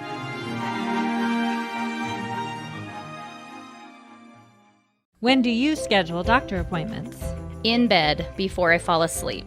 In the car waiting to pick up my kids. We can even do it after breakfast. We all lead busy lives. Online appointment scheduling puts you in control. In just 90 seconds, you can make an appointment with a primary care provider or specialist at evanstonanytime.com. Select the day and time most convenient for you. Enter some basic information, and just like that, you're scheduled for care. Schedule appointments for next day and beyond at evanstonanytime.com. When you have any mechanical problems, always think of Reese Auto Service in Lyman first. Doug and the mechanics at Reese Auto Service work on everything from your lawnmower and snowblower to cars, trucks, farm and ranch equipment, and semis. You can also get tires for anything you need at Reese Auto Service. Always visit Reese first. You'll get great pricing and quality-friendly service. Reese Auto Service, 541 Highway 413, Lyman. At the half, it's 29 to, or let me try that again. At the half, it's 25-19 on the Benedict's Market and True Value board. Lyman with a lead over number 2 Lander. And let's go back to what we were looking at, the team comparisons of these two programs. Coming into the game, there's maybe been a bit of an advantage for Lander on the boards, but if there has, it has not been as significant as we thought maybe it would play coming into this contest. They both come in averaging about 63 points per game. But, you know, would Lander slow down that offense of Lyman a little bit? And so far the answer is no. I mean, yeah, they're not scoring as many points, but they're outscoring Lander. And if they can put a second half together, this Lyman team is in store to get their what would be by far their biggest win of the season. Conference or otherwise, this is a victory that would resonate throughout the state. It would put everyone on notice for Lyman, and in the town, a program that has been so down these last 2 years after winning regionals 3 years ago. This would maybe give the confidence. It would maybe get more people out to these games, give them a bigger home court advantage. They need to close out. If they could close out here, this would be a statement victory for Lyman. I would say so, especially against this type of team that you have these guys that push the ball, push the pace. They're extremely tall. But there is a few things that they do need to do to close out this second quarter, or this second half. And what do you see those things being? I think a few of the things that goes back to the girls' game of fundamentals of having a good screen, not just holding there a little bit and then kind of rolling off too early, but holding it strong, seeing if that player has an open shot, and if not, roll off that player. Look for that shot as being an opportunity to score. And when it comes down to it, I don't know how many rebounds were missed in the last few minutes of that game. You have to box out your player, know who you have, box out, and get the rebound. At the half, it's 25-19 on the Benedict's Market and True Value board. The scores first for Lander with 19 points. They had 11 in the first quarter, 8 in the second, led by Niehi Black with 6 points. And then just 3 points from Brian St. Clair, their leading scorer on the season at 14.3. Lander has 3 guys in double digits in average. That'd be Brian St. Clair, Tracian Spoonhunter, and Niehi Black. Well, Spoonhunter has a triple as well. That's all 3 of his points. So the number 1 and number 2 scorers, or number 1 and number 3 scorers, have been held to just a combined 6 points, which is what Niehi has. So 12 points between the 3 of them. And then you have 3 points from Ty Massey, 1 from McCaden Anderson. He's sitting at 2 fouls in the post. He played very limited minutes in that first half. 1 point from Dylan Herford, 2 from Ozady O'Neill, 1 from Jonas Calvert. On the Lyman side, usual suspects. Andrew Housekeeper leads the way at 10. Alex Bradshaw at 8. I added an extra point in there somewhere. I was just adding wrong on the fly. He's at 8. And then 3 points from Jet Dickerson, 2 by Carter Smith, Preston Brewer with 2. And let's see, 18, 21, 23, 25. Yep, that all adds up. So those are the point totals for Lyman. All 5 of their scorers have scored. 2, 4, 5. That's all 5 of them. So 5 contributors. We've seen pretty quick in and out. Braxton Bradshaw and McCoy Smith played really just, I think, that 1 run at the start. And since then, we've seen Jesse Fannis and Ashton Housekeeper extend, and they've had 2 or 3 runs apiece where they've been the guys spelling in. But you see a lot of starters like Lyman basketball does. Starters coming out and then coming in for more starters. They'll always try to keep at least 3 starters on the court and get their 5 out there for a few minutes. But the pace as this game is dictated, as so many Lyman games dictate, is not going to allow for a player in a 32-minute game to play 25 or 28 minutes. No. You're going to be looking at trying to get 20 minutes, 22 minutes in to this game. It's 25-19 on the Benedict's Market and True Value board. The third quarter coming your way in about 3.5 minutes from now. Let's have Jason Hansen, we'll keep it right here, have Jason Hansen join us just for a bit following that girls contest. Well, Coach, a great first quarter, and then the last couple of minutes, the score got close really again, but just a day where the shots weren't falling. Yeah, we didn't play very good, so credit to them. They, I thought maybe at the start we were going to kind of run away from them, but sure looked that way. I think it was 11-3. 11-3, and we had the momentum, and then after that we just couldn't ever get a bucket to go or a free throw.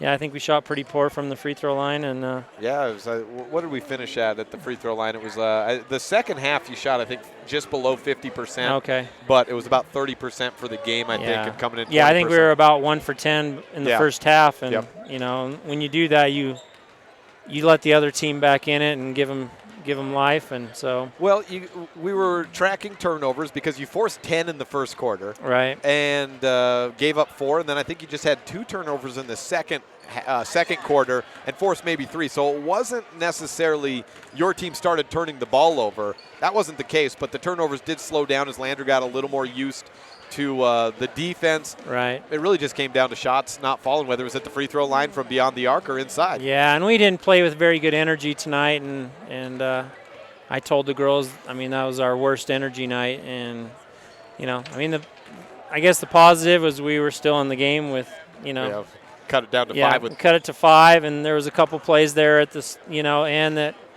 would wish we could have back, but that's a learning experience. Yep, that's definitely. A team you very possibly will see again at regionals. Yeah, very I'm much with Mountain View the rest of the week. What do you got coming up? We just play Mountain View next Friday. Boys play Manila on Saturday. So we got a week to try to get better. So well, that'll be the big game that everyone will be looking at.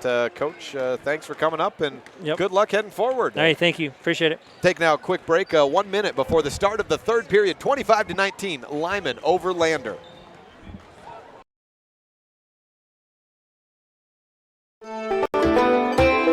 With MyLocalRadio.com, you get to stay up to date with Lyman and Mountain View sports by watching all of the games. A common thread no matter where you live in Wyoming is that if you're heading somewhere, it's probably going to be a while until you get there. A lot can go wrong on these long road trips across this great state. And if you ever find yourself broke down on the side of the road, it's time to call Glade Erickson at Bridger Valley Motor to come pick you up day or night. Bridger Valley Motor offers 24-hour towing services. If you need a tow, you need to call Glade on his cell phone at 307-780-3280. Bridger Valley Motor is here to pick you up if your lift ever lets you down. 307-780-3280.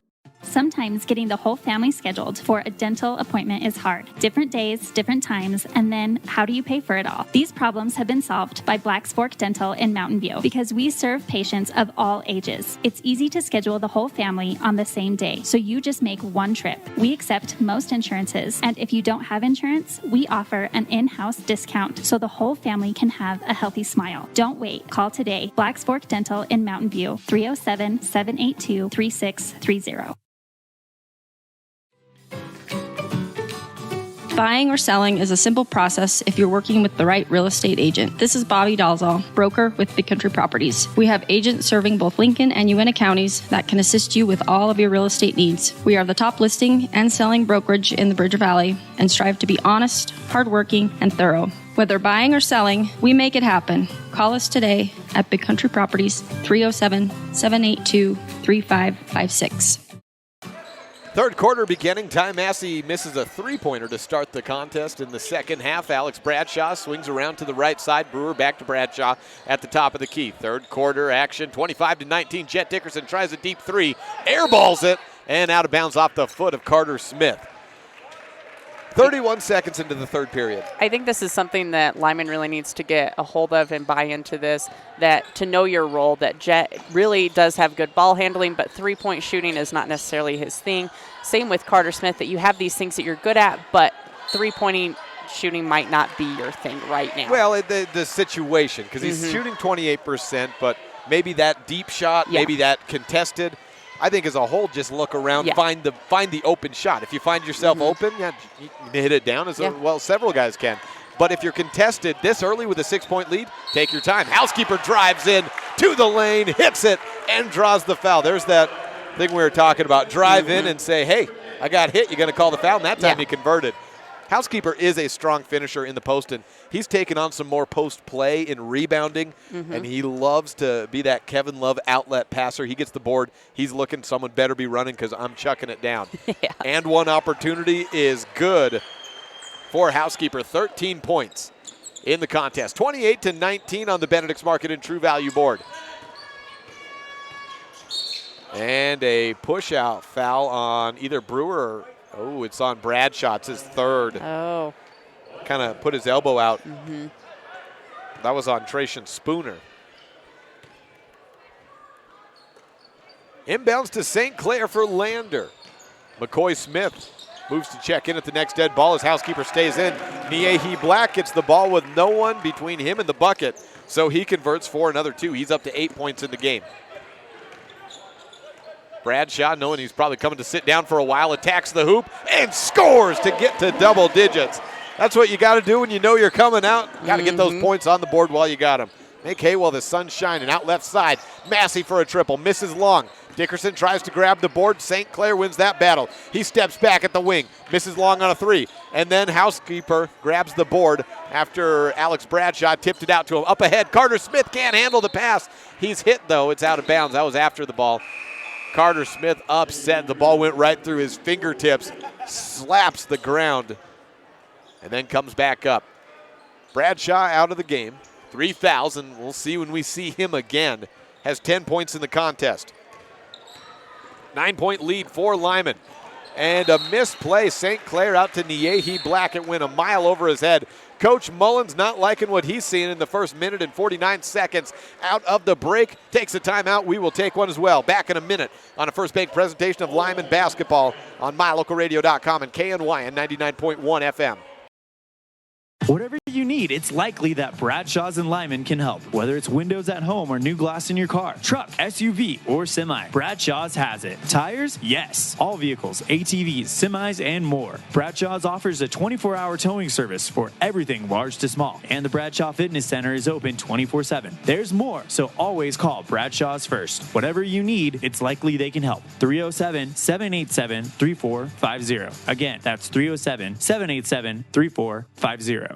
Hi, this is Chase Sawyer with Sawyer Disaster Cleanup and Construction. In addition to our cleanup and restoration services, we also offer new construction and remodeling. We can help with a newer kitchen, bathroom, a garage, deck, or a new addition to your home. We provide accurate, itemized estimates with no hidden fees or extra charges, and we complete each job to 100% of your satisfaction. Call us today at 307-741-7000. Sawyer Disaster Cleanup and Construction. 30-21 on the Benedict's Market and True Value board.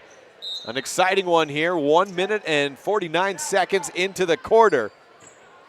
And Lyman with a 9-point lead and the basketball against Lander. Jet Dickerson playing the point here. Crosses over to the left. Guarded by Massey. Hands off to Housekeeper. We've seen the Housekeeper play primarily off the ball today and instead at the wing. Dickerson playing a lot of point. Out to the right corner. Dickerson stabs. Hesitates, drives in, then gives off to McCoy Smith. He gets past one man, out to Carter, left open for 3, misses long. Black with the rebound, up ahead to St. Clair on the far sideline. He'll dribble with the right hand, then dish left side to Massey. Bounce pass into the blocks, turn around. McCaden Anderson is fouled by Housekeeper. That's Housekeeper's third, isn't it?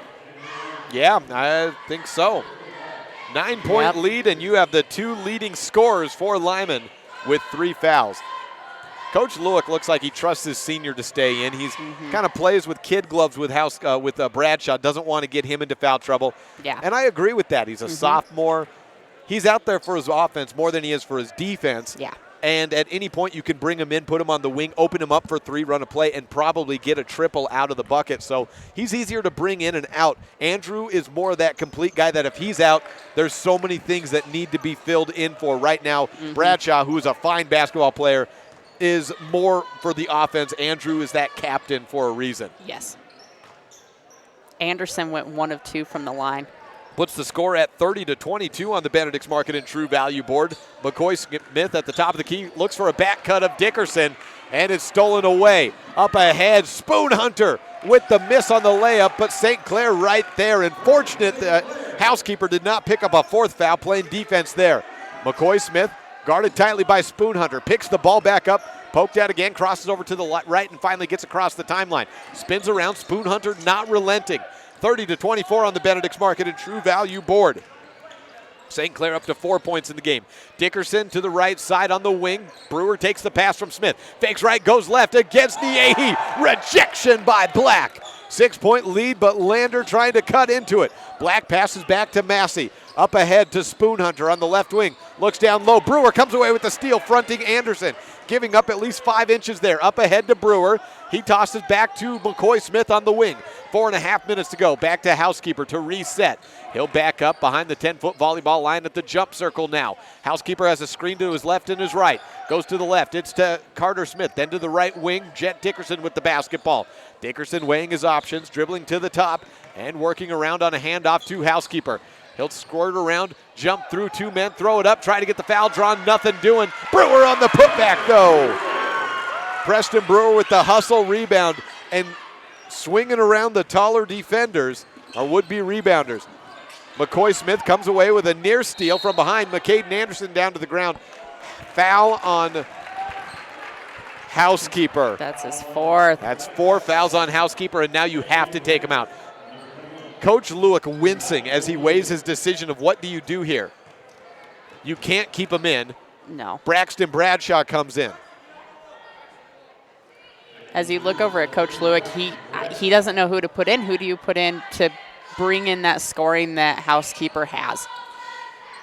And you can't. You can't because Alex Bradshaw also needs to be on the bench right now. Massey looking for Ozady. Goes through his hands. St. Clair fouled and makes the shot.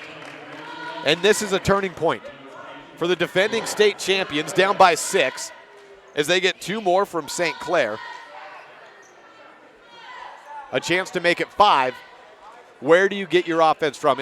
Jet Dickerson's taken control of calling out the defensive and offensive assignments. Missed free throw. Preston Brewer with the rebound. And Preston Brewer can score, and he's gotten better at creating his own shot. Jet Dickerson, if he gets open, he can drive in, he can hit threes, but you need to play good team ball here. Brewer drives in and goes against a double team, misses. In transition, Spoon Hunter. 2 steps, lost the ball. Brewer came away with it. Puts his head down, full head of steam, trying to take on the world. Tumbles down to the ground. Dickerson picks it up on the loose ball, and he is fouled. Just team foul number 2 for Lander. It's on Niehi Black. His 2nd. Tisso Gwino into the game. I think he replaced Spoon Hunter. It looks like it, yeah. Jet Dickerson, the inbounder to McCoy. Catch and shoot from the corner. Overshot it. Rebound picked up by Sinclair. 32-26, Sinclair pushing the tempo. Up ahead to Tisso, it's a 4-point game. Tisso Gwino, his first bucket of the day. He was 0 for 3 from the free throw line. And this is as much adversity as Lyman's faced all game. Their 2 leading scorers, a combined 20 points on the bench. Housekeeper with 4 fouls. Bradshaw with 3, 2:53, just trying to get out of this third quarter, still with the lead. The freshman McCoy Smith creates his own shot and drives in with the underhand scoop layup. McCoy Smith with his first bucket. 34-28, 6-point lead for Lyman at their home. Elbow, Niehi tries a jumper, misses. Ozady had the board. Braxton Bradshaw was knocked back, and it's last touch by Niehi. 34-28 on the Benedict's Market and True Value board. 2:31 left in the third period. Carter Smith to inbound. Finds Jet Dickerson. Up ahead to Carter. Ooh, was worried he wasn't going to look back for a second. I was too. He did get it. Back to McCoy on the right wing. Up to the top, Preston Brewer has the basketball. Quickly to the left wing where Carter Smith has the ball knocked out by Niehi. Out of bounds, stays with Lyman. 2:18 left in the third period. Dylan Herford checks in for Brian St. Clair. It's been a rough offensive day for St. Clair, but he does have 2 field goals in the third period. Up to 6 points in the game. Tissot guarding McCoy Smith. 34-28, down low to Brewer. And a foul called against Ozady O'Neill. He nods his head yep and says, I blocked him. This is the other tough thing with Brewer being one of those offensive creators that you need him to be. Mm-hmm. He's going up against 6'5" and 6'3". Yeah. Jed Dickerson threw it into the middle of the post, and it was knocked right back out by Ozady O'Neill. That was an interesting look by him. That was 2 6'5" guys right there looking for it. It was picked off. Taken away. Niehi on the run, and a foul or a travel. I think it's a block foul. Number 5. It should be on the ground. And it's on 21. That's Carter Smith's at least third. I think that's his third. So 3 fouls for Carter Smith now. That's the third starter in trouble. Well, you look at this Lyman team, they're tired. They're getting exhausted. And you can't sub them out. You can't sub them out because you can't go that deep, you know. No, Alex Bradshaw's back in now. And what option do you have? He's got to play that no-foul defense. Niehi up with the dunk and the hold. Held onto the rim. And the foul called on the ground. No shot. Count the basket. Count the basket. And 1 shot coming up. But do we have a foul on the a technical on the dunk? Is that what the argument is? 1-1. Yep, technical. Hung on the rim. And that's a high school rule. Okay. You know, back in the day, dunking period in high school basketball was a technical. And we were listening to this the other day. A lot of that goes back to Kareem Abdul-Jabbar with his days at UCLA. College basketball basically tried to make it harder for him to dominate the league, so they outlawed dunking. And then high school basketball followed suit.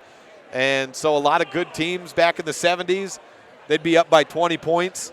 They'd have a guy who can fly through the air. They'd take that technical, throw the dunk down, take the technical, get the 2 shots. Now you can dunk in high school, but the hang around, and you know, I'm going to go to bat here for Niehi to some degree. Yeah, he was showing off, but there was a guy laying down on the ground below him. And you got safety, and that's what Coach Mullins was saying. Safety is an issue, and that's why you can hang on that. But, you know, part of that was flexing on the other team. But I guess, what do they say? If you got it, flaunt it? I don't got it, so I don't flaunt it. The dunking on that side. So the shot counted. The free throw was missed by Niehi, wasn't it? Yes, it was. The first one by Alex was missed too. And that's big because it's a 4-point game, and Alex Bradshaw is an automatic shooter usually. Struggled a little bit from 3 today, but he's hit 2. Or has he just hit 1? He's just hit 1. He's 1 for 3. And that's unorthodox. That's uncharacteristic because the one he hit was contested. Yeah. The 2 he's missed have been open. 35-30 as he makes his second. And it's a 2-possession game, 2 minutes left in the third period. 3 fouls for Bradshaw, 3 for Smith, 4 for Andrew Housekeeper. Bradshaw takes the screen from Brewer, works around to his right, and he just picked up a 4th, leading off of Niehi Black. You can't do that. These refs are not taking it tonight. That's his 4th. Yeah, he pushed off. You got your 2 leading scorers on the bench. Jesse Fannis comes in. And Bradshaw, we say he's got to play that no-foul defense, and that sometimes means let him go by and get the bucket. Didn't anticipate him getting an offensive foul, but he pushed off.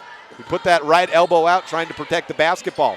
35-30 on the Benedict's Market and True Value board. Ozady O'Neill skies up above, misses. Dickerson with the rebound, but a travel. Oh, smashed the hardwood. Got to worry about a broken hand there, but he is frustrated because that was a hustle rebound that he got, but then rolled down to the ground on his back and backside and called for the travel. Well, I don't know if it was Black or who it was. Shot up, mid-ranger, banked in for Brian St. Clair, 35-32. I swear he went over the back. He may have, but he very well may have, and that's the frustration there. That was a good rebound by Dickerson, and he tumbled down to the ground. Was it a travel? If the play continues, yes, it was, but like the hustle out of Dickerson there. A missed pass, though, by Jed on the other end. McCoy Smith couldn't hop out in time. 35-32, 1:24 left in the third period. Here's another guy with 3 fouls coming in. Carter Smith for Braxton Bradshaw. And Coach Lewick's at his end right now. You got to do something. You got to sub these guys in because Lyman is looking dog tired. St. Clair turns around, gives it to Ozady. No look Hook shot, no good. Putback is off the glass and in.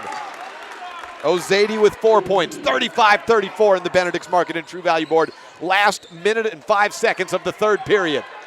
Smith bounce pass to Brewer, turns around, runs with it, skies up and a charge on Brewer.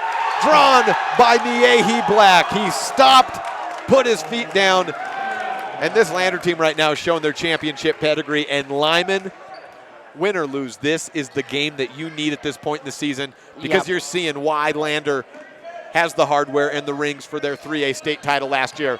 They don't get rattled, and they play smart. They just took the lead. Niehi Black with a little stop, grabbed the ball and sky above the rest on the left blocks. 36-35 on the Benedict's Market and True Value board. You didn't mention this, but that was Preston's fourth. That was, oh my goodness. So add 4 fouls to Preston Brewer. And this is what Lander actually did to Warland. There was 3 guys with 4 fouls in the first half for Warland, and they came away and won that game. Lander will put you into foul trouble. Short corner shot as Preston puts it in with the left hand from 15 feet away. Back up top is Lyman. 37-36, no look pass down to Ozady. He scoops it in. Well, you had Carter Smith there not playing too tough a defense. He can, he's got 3 fouls. Brewer up ahead, Ozady forces the miss. Up ahead, Ozady got his own board there. St. Clair, 2-foot runner at the buzzer, misses. And we head to the fourth period, 38-37 on the Benedict's Market and True Value board on a First Bank presentation of Lyman basketball on KNYN 99.1 FM and online at mylocalradio.com.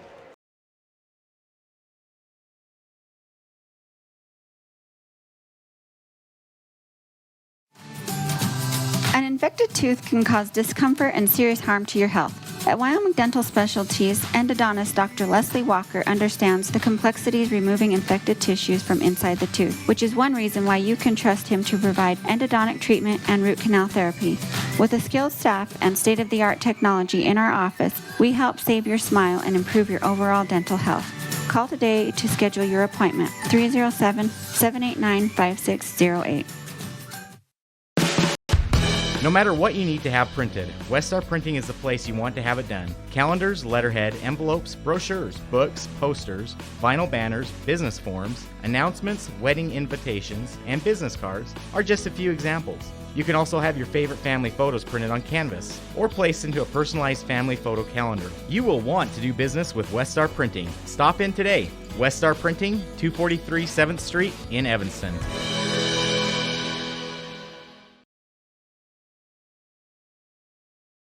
38-37. No, I'm on right. As 38-37 in favor of Lander. There was my 1 point I thought I'd missed. Lander has the lead by 1. Smith, no, housekeeper trying to grab the steal away. And it was taken away effectively by Lander there out of the break. Lyman loses the ball. Tisso Gwino with the basketball. Up ahead to Hereford. Back to Gwino at the jump circle. Out for 3. And St. Clair misses short. Rebound picked up by Smith, and he's fouled by Niehi. Well, Niehi Black woke up in the third quarter. He had a good first half. He, out of the trio of scorers, he had the best. But he changed the game when he took that technical foul with the dunk. That was a difference maker. Yeah. And then the foul trouble of Lyman has just continued to climb up. Andrew Housekeeper's on the court with 4 fouls. Carter Smith with 3. Jet Dickerson, Preston Brewer with 4 fouls. Jet Dickerson not in foul trouble. And Alex Bradshaw with 4. So we have 3 players with 4 fouls, 1 with 3, and I don't think Jet has any. I think he has 1. But Might have 1. I'm not Ball poked out of the hands of Dickerson. He picks it up, but they're still in the back line. 10 seconds is ticking away. Carter Smith has it, and it's taken down to the ground, picked up by Hereford right under the hoop. He misses. Ball on the ground. Turnaround shot by Tisso, and he is fouled. I think it's better on Jet. be on Jet. Yep. Oh, that's, and I say because they don't have any fouls to give anywhere else. That's his first, all right. Yeah, Jet Dickerson, luckily for Lyman, has gone this far without picking up a foul. The good news is Tisso has shot 3 times today and has missed all of them if you're a Lyman fan. He makes his 4th. Yeah, all right, I jinxed it. If you're a Lander fan, you like that. Yeah. He's 1 for 4 now, 39-37 on the Benedict's Market and True Value board. And we welcome anyone listening in from Lander. Appreciate the Facebook shares we got out from that to get the word out that, hey, we not only stream video, we stream it for free. for you to watch. You don't have to pay any of those silly monthly subscriptions and not even get a scoreboard. Not naming any names. Andrew Housekeeper takes the ball across after the missed free throw by Tissot. Out to the right side is Jet Dickerson with the basketball. 7 minutes left in the Big Country Properties fourth quarter. A steal by Hereford. Bradshaw playing on him. He has to let him go by. Dickerson defends and makes the shot miss. Credit to Dickerson. He's got one foul, and he played the tough defense there. Long throw from Housekeeper to Dickerson. Bradshaw gives it off to Carter Smith. You have 15 fouls between 4 guys on the court for Lyman right now. 3 with 4, 1 with 3, and then a 16th for Jet. A jump ball called as Housekeeper drives in, and the possession arrows with Lyman. Housekeeper's mad about that one. How is that a jump ball? He doesn't get how it's a jump ball. It should have been a block. It should have been anything. It should be out of bounds on Lander. Yeah, if you get it topped. He didn't come down with the balls, which is why I think he's worried about why it is a jump. 3-ball tried by Hereford. Missed. Brewer with the toe-tapping, tap-dancing rebound. Could have rolled an ankle, could have broken a leg, but instead he just got the rebound, and it's Lyman ball. 39-37 on the Benedict's Market and True Value board. Bradshaw to the right wing. Dickerson way outside. Holding on to it, still has a dribble, gives it to Preston at the top. 6 minutes left in the fourth quarter, brought to you by Big Country Properties. BigCountryProperties.com, the place to go to visit the #1 listing and selling agency in the Bridger Valley with properties in both Uinta and Lincoln County. Carter Smith has the basketball, a call off the ball. A foul on Ty Massey down low in the blocks is just foul number 6, so still on the ground. No free throws. Lyman would sure love some free throws about right now. Oh, yeah. And they're shooting 78% from the line right now. That's a good percentage. They have flipped the script on the girls' game from earlier, where I think we came out with about 30. We don't need to go back to that. I think it was about 30%. Somewhere around there, yeah. They moved that up significantly. They were at 20% at the end of the third period. Jet Dickerson with the baseline inbound. Can't find Housekeeper. It's out on St. Clair. 5:52 left in the Big Country Properties fourth period. Near side inbound, Jet Dickerson. Carter Smith, high post turnaround. Preston Brewer had the shot, but the foul's on the ground. Do they count it? I think I just saw. Count the basket. And the free throw for Preston. We have a team of brothers right now as refs. Jay Hill, I thought he was saying no, and Troy's saying yes. They end up going with Troy. Brewer to take the lead. 39-39 on the Benedict's Market and True Value board. Free throw misses. Rebound to St. Clair. He's racing with it at a frantic pace. And the right corner passes back to the wing. Wing to wing from right to left. Massey has the basketball. 5:35 left in the Big Country Properties fourth period. Out to the left side. Tissot thinks about a three. Double team comes out on him on the zone look. Massey skips it around to the right wing. St. Clair with the sport goggles out to the right corner. Hereford, St. Clair. See if it's 20/20 vision. It's off to the left. And a loose ball rebound against McCaden. Anderson. I think that's his fourth. I think it's his third. Nope, he's already got his third. He got his third a long time ago. Oh, that is his fourth. Thank you. That's really the first guy for Lander in foul trouble, though, isn't it? I think Niehi maybe has 3 with the technical, because that does count as a personal foul as well. I think that puts him at 3. Bradshaw and Housekeeper getting some extra instruction. They've been playing this quarter with 4 fouls. 39-39. Jet Dickerson at the free throw line for 1 and 1. Need it, and he gives it. That was a pretty shot by Jet. His first free throw of the day. He has 4 points. And Lyman has the lead. Dickerson setting up for the second. Crouches down, shoots and misses off to the right. Anderson with the rebound for Lander. Tissot Guino with the basketball, taking it across the timeline. 5:10 left in the Big Country Properties fourth period. Out to the right wing, Ty Massey has it. Skipped around, left side. Tissot guarded by Jet. Comes out to guard him. Down low, Housekeeper had the basketball. It's out of bounds, and last touch by Housekeeper, but not allowing the ball to go into Anderson, because he might as well count it for 2 if he did get it. Yeah. Housekeeper fronting and also not fouling. Up top, Tissot Gueno to the left side. Massey tries a corner three. It's up and airballed. Bradshaw with the rebound. Housekeeper thought about the long throw ahead, but St. Clair was back defending Dickerson. Housekeeper drives in, misses the layup. Anderson on the rebound. Close to a foul on Carter Smith. Housekeeper comes away with the steal. He's from 12 feet away, throws it up. He's fouled. Covering his head and got hit with the basketball on the way down on the old noggin. He was covering that first, I think, to hope that Anderson did step on his head. And then the basketball came down, and Anderson's out of the game. Right now, Ty Massey and timeout, full. St. Clair are on the court. But as Lyman's been crawling back, you have to realize the starters for Lander have been resting to some degree. Niehi Blackst, he's been resting. Of course, Anderson, he can rest the rest of the day. Yeah. Ozady O'Neal probably will see him before long. We'll take a 30-second timeout here.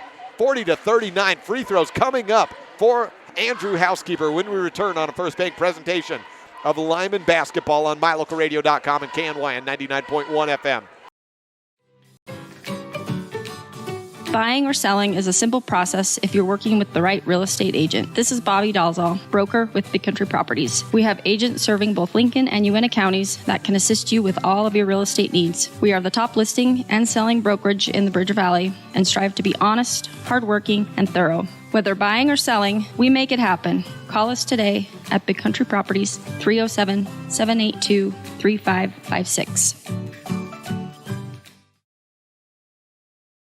It was a full timeout, but we were slow getting to the break. We had things to talk about. So it's 40-39 on the Benedict's Market and True Value board. And 3 points scored in the quarter. Jet Dickerson, 1 for 2 from the free throw line. Preston Brewer with a 2 as well. Andrew Housekeeper is 5 of 5 from the free throw line today. Yeah. Sitting at about 70% on the season. And he has 2 shots here. Ozady O'Neal is into the game. Housekeeper hits the first. I thought he would be the guy to come in for McCaden Anderson. 41-39 on the Benedict's Market and True Value board. Big Country Properties, 4th period. Housekeeper setting up for the second. To make it a 3-point game, that's what he does. That was the closest to a miss he's had. It hit the front rim and then rolled back on the handle and fell down. Housekeeper up to 15 points in the game. On the other end, St. Clair uses the glass, rises above the rest, cuts it back to 1. St. Clair had just 2 points at the half. He's up to 8 in the game, averages 14.5 on the season. Preston Brewer on the left wing, beats Ozady off the dribble. Layup is good, and I love that move by Preston. He fakes the pass and then just takes off the other way. And he's a lefty, and he uses that to an advantage. It doesn't matter if they know you're a lefty. Yeah. They can't get it in their head. No defender. That's what Manu Ginobili made a career off of that in the NBA. You can go left a million times, and the 1,000,001th, they'll still think you're going right. In the lane, Ozady O'Neal responds for Lander. 8 points for Ozady. Preston Brewer up to 8 himself. I think maybe up to 10, actually. Got Brewer with 10. Jet Dickerson continuing to play that point. Out on the right wing to the top, Preston Brewer off to Dickerson. 3:30 left, 44-43. Deep 3 by Bradshaw, too long. Carter Smith wisely not going over the back of Tissot, but the rebound goes Lander's way and a reverse layup. A foul called. I think it's on Jet. It is on Jet. Every time the whistle blows for Lyman, you hold your breath. Because if it's on 1 of 3 guys, they're gone, and it's your 3 leading scorers. If it's on Carter, it's his 4th. Instead, it's just the second on Jet Dickerson. 2 free throws for Massey. He hits his first. We talked about this at the half. If Lyman could come away with a victory today, it would be a statement heard around the state. They'll have to earn it. They'll have to earn it, though, against the defending state champions. Yeah. This is a different team, though, from 2 years ago and from last year. There's no question about that. No. But closing out games, they're continuing to try to learn that portion. Massey goes 2 of 2, and Lander has the lead. Timeout taken. We'll take it with them. This is the First Bank presentation of Lyman basketball against Lander on mylocalradio.com and KNYN 99.1 FM. Sometimes getting the whole family scheduled for a dental appointment is hard. Different days, different times, and then how do you pay for it all? These problems have been solved by Black's Fork Dental in Mountain View because we serve patients of all ages. It's easy to schedule the whole family on the same day, so you just make one trip. We accept most insurances, and if you don't have insurance, we offer an in-house discount so the whole family can have a healthy smile. Don't wait. Call today. Black's Fork Dental in Mountain View, 307-782-3630. We know that when you think of Plains Tire in Evanston, you always think the Tire Professionals. Quality customer service. They're friendly with great prices. I really like Plains Tire in Evanston. But did you also know that the team at Plains Tire offers oil changes, windshield wiper checks, and free alignment checks? That's right, free alignment checks. We don't want you to quit thinking all those great things when you hear Plains Tire. We just want you to add to the list. Plains Tire, the tire professionals. Stop in today, 157 Bear River Drive. Fourth quarter here, and Lander has taken a 1-point advantage over Lyman. Here at Lyman High School, this is the midpoint of that conference season. We're at inter-region play, Northwest versus Southwest. Lyman not in the top 5, but knocking on the door to get some votes here, I would imagine. Lander, the number 2 team in the state, and a throwaway. Andrew Housekeeper tossed the ball away to Ty Massey, and he stepped on the baseline. Back to Lyman. Massey turned around, and I think it was his right back heel of his sneaker that touched down on the baseline, giving the ball back to Lyman. McCoy Smith on the court for Lyman, along with Preston Brewer, Jet Dickerson, Alex Bradshaw, and Andrew Housekeeper. Dickerson at the elbow, up top. Housekeeper just holds on to the ball. Out to the right side. Brewer back to Bradshaw. Then to Dickerson. Takes a deep three. Misses short. Brewer couldn't have really much of a chance to go for a board there. Ozady O'Neal took it away. All of the Lyman players, save for McCoy and Dickerson on the court, playing with 4 fouls. That's Brewer, Housekeeper, and Bradshaw. Tissot to the high post, turnaround. Herford for Lyman. Up and just misses. Comes away with his own board. It's up in the air again. Tissot takes it away, gives it back to St. Clair. Lander basketball on the right wing. Gwino back to St. Clair, and a timeout taken by Lander. This is playing like a game of large proportions right now. You can see how bad Lyman wants this victory because they know what it would mean. Yeah. And you can see Lander coming off of that tough loss last week to Worland. They've done the same thing they did to Worland last week. They put the top scorers into foul trouble, but Lyman has played up to this point, maybe not the strongest defense, but they played well enough and have not fouled, and they've not made the silly fouls that got them to this point, frankly. That 4th foul on Bradshaw didn't need to happen. He pushed out, but they've tightened up. Of course, you'd want to do that with 2 fouls, but better late than never for Lyman, but they have another 2.5 minutes to go, and Lander with the 1-point lead here. 45-44 on the Benedict's Market and True Value board. St. Clair to inbound for Lander. Do you have the shooting percentage for these two teams in the field by chance? I do. Lander is sitting at 47% and Lyman is sitting at 38%. Well, it's not been the best stage of shooting for Lyman, but it hasn't been the worst either, and they are down by 1. Lander's shooting right at about what they shoot for the season. They're a very good shooting team at the top in the state. St. Clair with the basketball, back to Tissot, I should say. Tissot Gwino. I said Nisso. I think that's a type of soup. That's Nissen. All right. Massey back to Tissot. High post, turnaround. Herford down low. 2. Niehi, and Andrew is done. 5th foul on Andrew Housekeeper. He closes the book on his day with 15 points in the game and perfect from the free throw line. That's what we'll look back. Hard fouls on the day. Housekeeper exits, but a good game. Fouls out with 1:59 left. And you got to credit him. He didn't do anything. He was straight up and down. Niehi forced the contact and got the call. Misses at the line, though, on his first. And you can see this is not a refereeing crew. This is what Lander does. Yes. They force referees into positions of that, you got me. Do they initiate the contact on offense sometimes? Sure. 46-44, Niehi with the make. But they do this enough that this is a trend. This is not an aberration. This is what you have to go against when you play Lander. They're going to force you into tough decisions defensively. Preston Brewer on the left corner. Up top to Jet Dickerson. Swings around right side, and McCoy just holds on to it. He drives in out right side, looking for Smith, but Tissot takes it away. 1:37 left. 46-44 on the Benedict's Market and True Value board. And I think Coach Luke just lost his gum again. This is a tense game. I think he gave up on it this time. Herford down low and makes it. 48-44. This is the biggest lead for Lander all game. This is the first time they've held a 2-possession lead.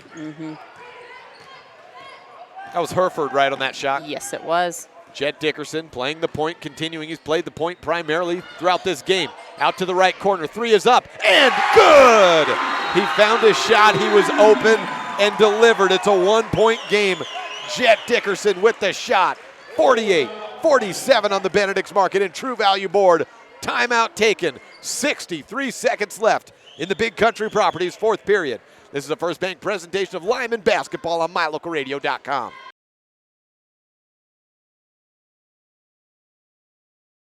Hello, this is Dr. McKay Franklin. Something I've really enjoyed as a dentist over the past 20 years are the lasting friendships that I've formed with many of my patients. My staff is really great, and we try hard to make sure that every patient feels a warm welcome. It doesn't matter if it's your first visit or if you've been with us for years. Every patient is welcome and always appreciated. Our goal is to provide the best dental care possible at reasonable rates. Please call us today to schedule your appointment at 307-789-8910. Go Red Devils! Half as many points, but this has a similar feel to the Wyoming Indian Lyman game last week. That went Wyoming Indians' way in overtime, 89-85. It was 72-72, I want to say, at the end of that. Maybe 75-75. Either way, there was something like 22 points put up in 4 minutes of time in that game. This is about opposite, about half as many points in this game, but just as tense, just as contested. And what adds a little something extra to this game between Lyman and Lander here in the fourth period is that these two teams could face each other with a trip to state on the line. Lander basketball. You look at the guys that Lander has in right now, they're all high free throw shooting percentages. The only one that's in the 50s is Tissot.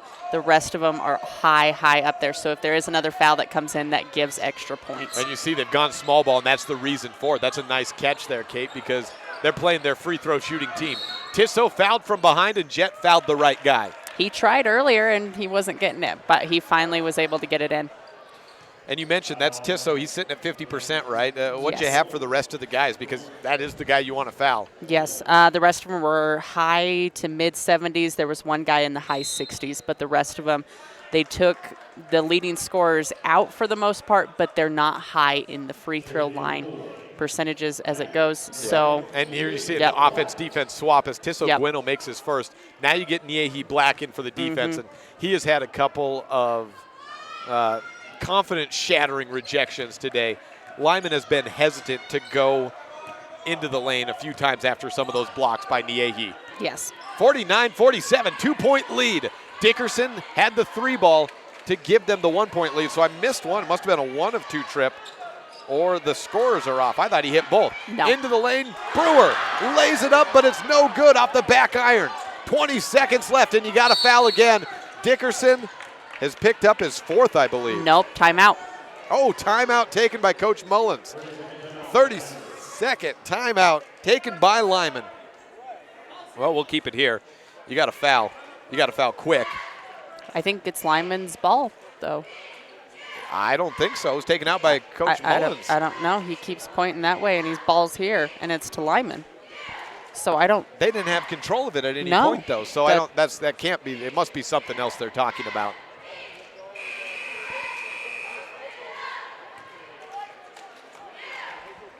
.8 seconds left.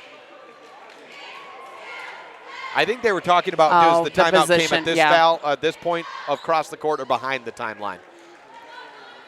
Well, it's behind the timeline. Herford with the basketball to inbound. Tosses it to Massey. And a roll back.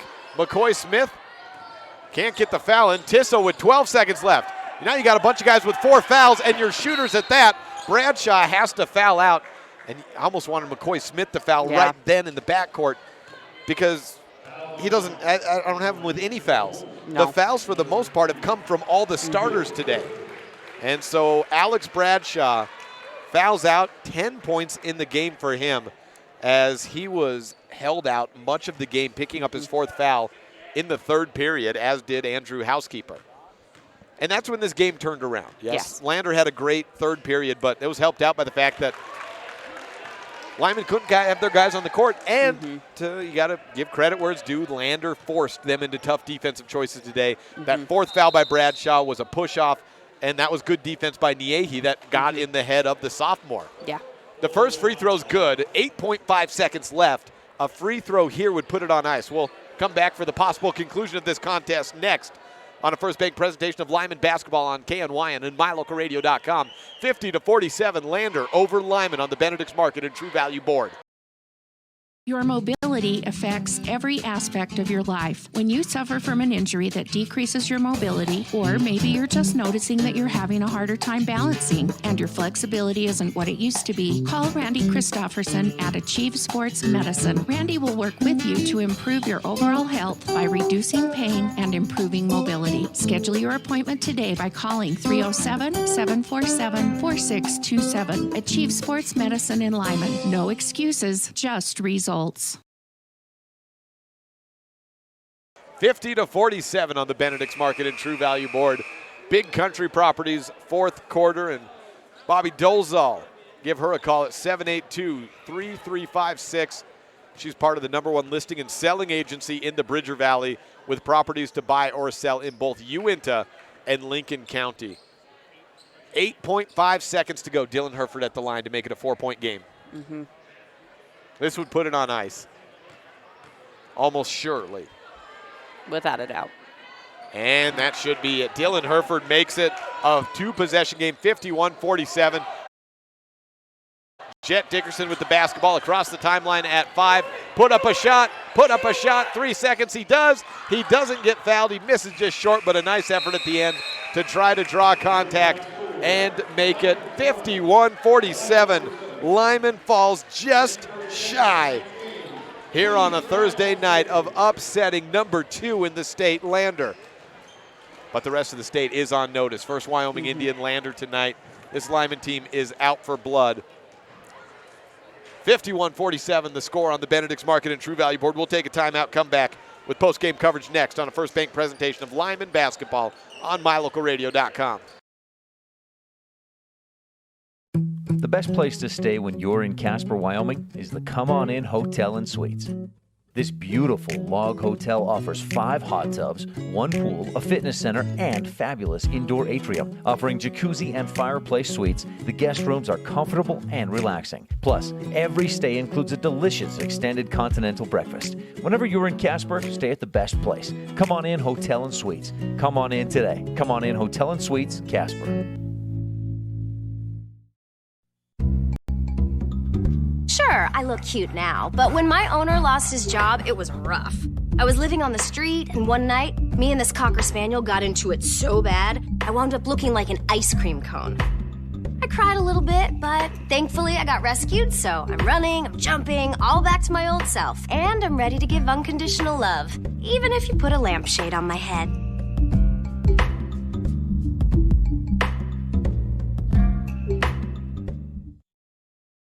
You're in good hands when you choose Dr. Stosage and Dr. Buick at Wyoming Dental Specialties for dental implants and wisdom tooth extractions. They work with passion and focus. They use techniques and technologies that are modern and precise. With 2 decades of experience, their skills are highly specialized. If you need teeth extractions or dental implants placed, come see Dr. Stosage or Dr. Buick at Wyoming Dental Specialties, 50 Park Road, or call us at 307-789-9034.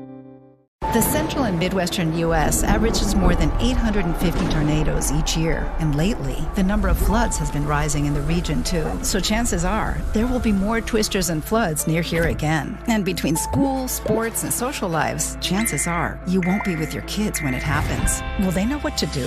Ready.gov/kids has all the educational tools and information to make the conversation easy. When the time comes, chances are they'll feel prepared, not scared. So talk with your family today. 51-47, the final on the Benedict's Market and True Value board. Well, Lyman fell just a little bit short tonight, but Lander held court after trailing by 6 at the half. Hats off to that team. They showed some championship pedigree tonight. Lyman showed that they want to be in the conversation as well. I want to pull up those wildpreps.com coaches and media poll rankings here very quickly because I can't remember if Lyman got any votes. I don't think they did. And I did not give them a vote in my top 5 this week, but they were in the conversation. And they were there because of how they've been playing. Yeah, they haven't won those games, and that's why they didn't get that vote for me, is because they got in Wyoming Indian. They're in my top 5, but they just fell short. They just fall short today against Lyman, against Lander. But they're there. They're getting there. They're right on that cusp of being a team getting into state this year. And that is not an easy thing to do on the West. The West is the tougher of the two conferences this year, the East and the West Conference. No question about it. The West is the tougher one. And I think it's Wheatland at the top on the East. And Wheatland could play with any team on the Western side. And then after that, I think there is a bit of a drop-off. And we've seen that when some of the East-West teams have played. Warland, Mountain View, Big Piney. Got to put Lyman in that conversation. Of course, Lander, that came in number 2. I've got no reason to keep them out of that spot. 1, 2, Warland, Lander. But we'll be back in action to see what Mountain View can do, because Mountain View comes in 3rd in the state. Actually, I think they dropped to 4th this week. I had them 3rd. They're in that conversation too. They're a step above Lyman right now because they've gotten those wins. But this game next week, next Friday, of Mountain View Lyman, man, expect a barn burner in that contest. And a great game tonight, a 4-point differential, 51-47. Got those up right now. You know, Lyman did not receive any votes in that coaches and media poll. They're close. They'll play Manila on Saturday. We'll have the Lander Mountain View game, and I'm excited to see this Lander team play again. Excited to get out and see some Mountain View boys basketball again. Feels like forever since we've been out and bringing that game. Tomorrow we have a doubleheader. Kemmer versus Mountain View on mylocalradio.com, 5:30 and 7 in Mountain View, and then 2 o'clock and 3:30 in Lander on Saturday. The boys and the girls of Mountain View against Lander. What a great game. We'll take a break, come back with some scorers and the Dr. McKay Franklin Precision play of the game when we return on this First Bank presentation of Lyman basketball on KNYN 99.1 FM and online at mylocalradio.com. Hello, this is Dr. McKay Franklin. Something I've really enjoyed as a dentist over the past 20 years are the lasting friendships that I've formed with many of my patients. My staff is really great, and we try hard to make sure that every patient feels a warm welcome. It doesn't matter if it's your first visit or if you've been with us for years. Every patient is welcome and always appreciated. Our goal is to provide the best dental care possible at reasonable rates. Please call us today to schedule your appointment at 307-789-8910. Go Red Devils! Super kids deserve super care. Experience the difference with board-certified pediatricians Alan Brown, MD, and Bird Gilmartin, MD, at Uinta Medical Group. Whether it's tracking your child's overall health at Well Child Checks or helping your little ones feel better when they're sick, Dr. Brown and Dr. Gilmartin are here to help your child grow, learn, and thrive. Schedule an appointment with Dr. Brown or Dr. Gilmartin by calling 307-789-WELL 9355 or visit evanstonanytime.com. At Trona Valley Federal Credit Union, we know our members by name and we love working with them face-to-face. But did you know that members can also handle almost all banking online? Everything from managing your accounts and paying bills to applying for all types of loans. It's simple, and we're happy to help you get started. Join Trona Valley Federal Credit Union today. We're a caring partner dedicated to your financial success. TronaValley.com, member NCUA.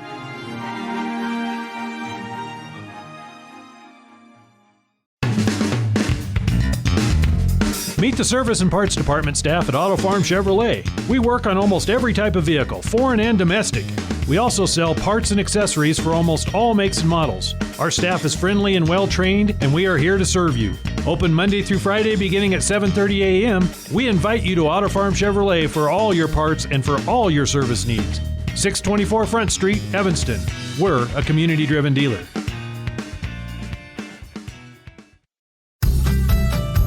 As one of the region's most visited websites, mylocalradio.com is here to serve you.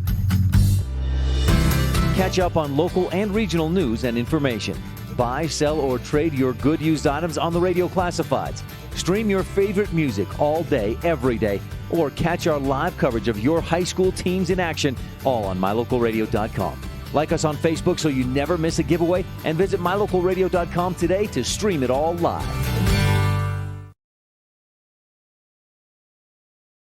Time now for the Dr. McKay Franklin Precision Play of the Game, and I give it to Andrew Housekeeper. 7 of 7 from the free throw line today. Perfect from the line. He hit 2 triples in the first quarter. Just 3 field goals in the game. Fouled out with a minute 59 left, and the fouls given up by Alex Bradshaw, Andrew Housekeeper, and Preston Brewer today limited the minutes. Carter Smith as well, and that's when that game started to turn around for Lander.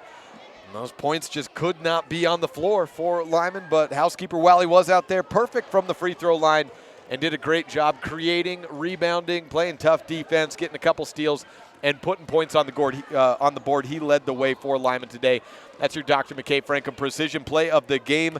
15 points for Andrew Housekeeper, 10 by Alex Bradshaw and Preston Brewer. Jet Dickerson finishes with 7, including a three-pointer that made it a 1-point game toward the end of that contest. 2 by Carter Smith and 2 from McCoy Smith. For Lander, even spread. 2, 4, 6, 8 guys got onto the score sheet today for Lander. 13 points from Niehi Black leads the way. 8 points from Brian St. Clair. Ozady O'Neill finishes with 8. 6 from Ty Massey. 3 by Tracian Spooner. And Dylan Herford with 3 points. 4 by Tisso Guino. And Jonas Calvert with 1. Kate, welcome back. How about running us through some of the stats that you had that give it a little bit more depth to this contest? All right, so from field goal, you have 39% from Lyman. When it comes down to Lyman, they're shooting 49%. That's a 10% difference that played a huge part in this game. You mean for Lander? Yes. 49, yeah. And looking at the season, Lyman came in shooting 42%, Lander 45%. Yeah. And it showed tonight that at the end they got that higher percentage. When you break it down a little bit more, Lyman is sitting at 61% from 2, 22% from 3, 71% from the free throw line, though. And then Lander, they're sitting at 63% from 2, 17% from 3, and 48% from the line. That was 17% from beyond the arc for Lander. And Lyman was at 22. 22, and that's below their season average. They did not have their best shooting night from beyond the arc. But the options were not necessarily there. Lander took away a lot of good shots today for Lyman. And yes, they did. As much as that third quarter was decided by the fact that Lyman couldn't have the guys on the court, I don't want to discount what Lander did offensively. They got him off the court. They got him off the court.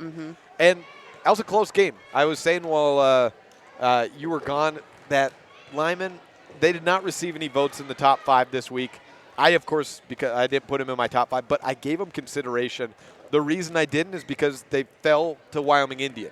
Had they won that game, they were in my top 5 this week, and maybe I see more of them, so I'm a bit biased. But this is a team that's just that close. Yes. Now they have to they get to play Manila next week. And because they fall to Lander, they probably don't get many votes this next week, but they are on the cusp. And this is a team that coming into the year, 2 years exited from the state tournament, probably not on many people's radar. There's a lot of people looking at last week's game and this week's game, concerned for the next time around for conference meetings. And it's going to be a thriller, I think, for the Mountain View Lyman game here next Friday. That will close it out here for the post-game coverage. Lyman falls to Lander in both the girls and the boys, but we have great contests down to the wire in both. The girls of Lander win 43-38 over Lyman, and Lander prevails 51-47 on the boys' side on the Benedict's Market and True Value Board. Thank you to AJ and Alyssa back in the studio, and thank you to Kate for your great color commentary and stat keeping Thank you throughout for your this contest. play-by-play, Jay. Well, thank you. I'm Jake Hibbard. We'll see you tomorrow. If you're just a fan of the Bridger Valley, we've got a doubleheader, Kemmer, Mountain View, 5:30 and 7 p.m.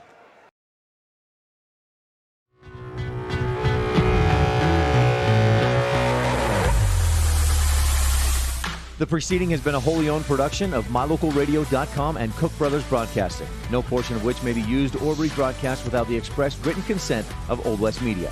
Today's executive producer is Val Cook. We appreciate you tuning in to this MyLocalRadio.com exclusive of Lyman Eagles Athletics. We would like to take a moment to thank all of our sponsors and partners who make this all possible.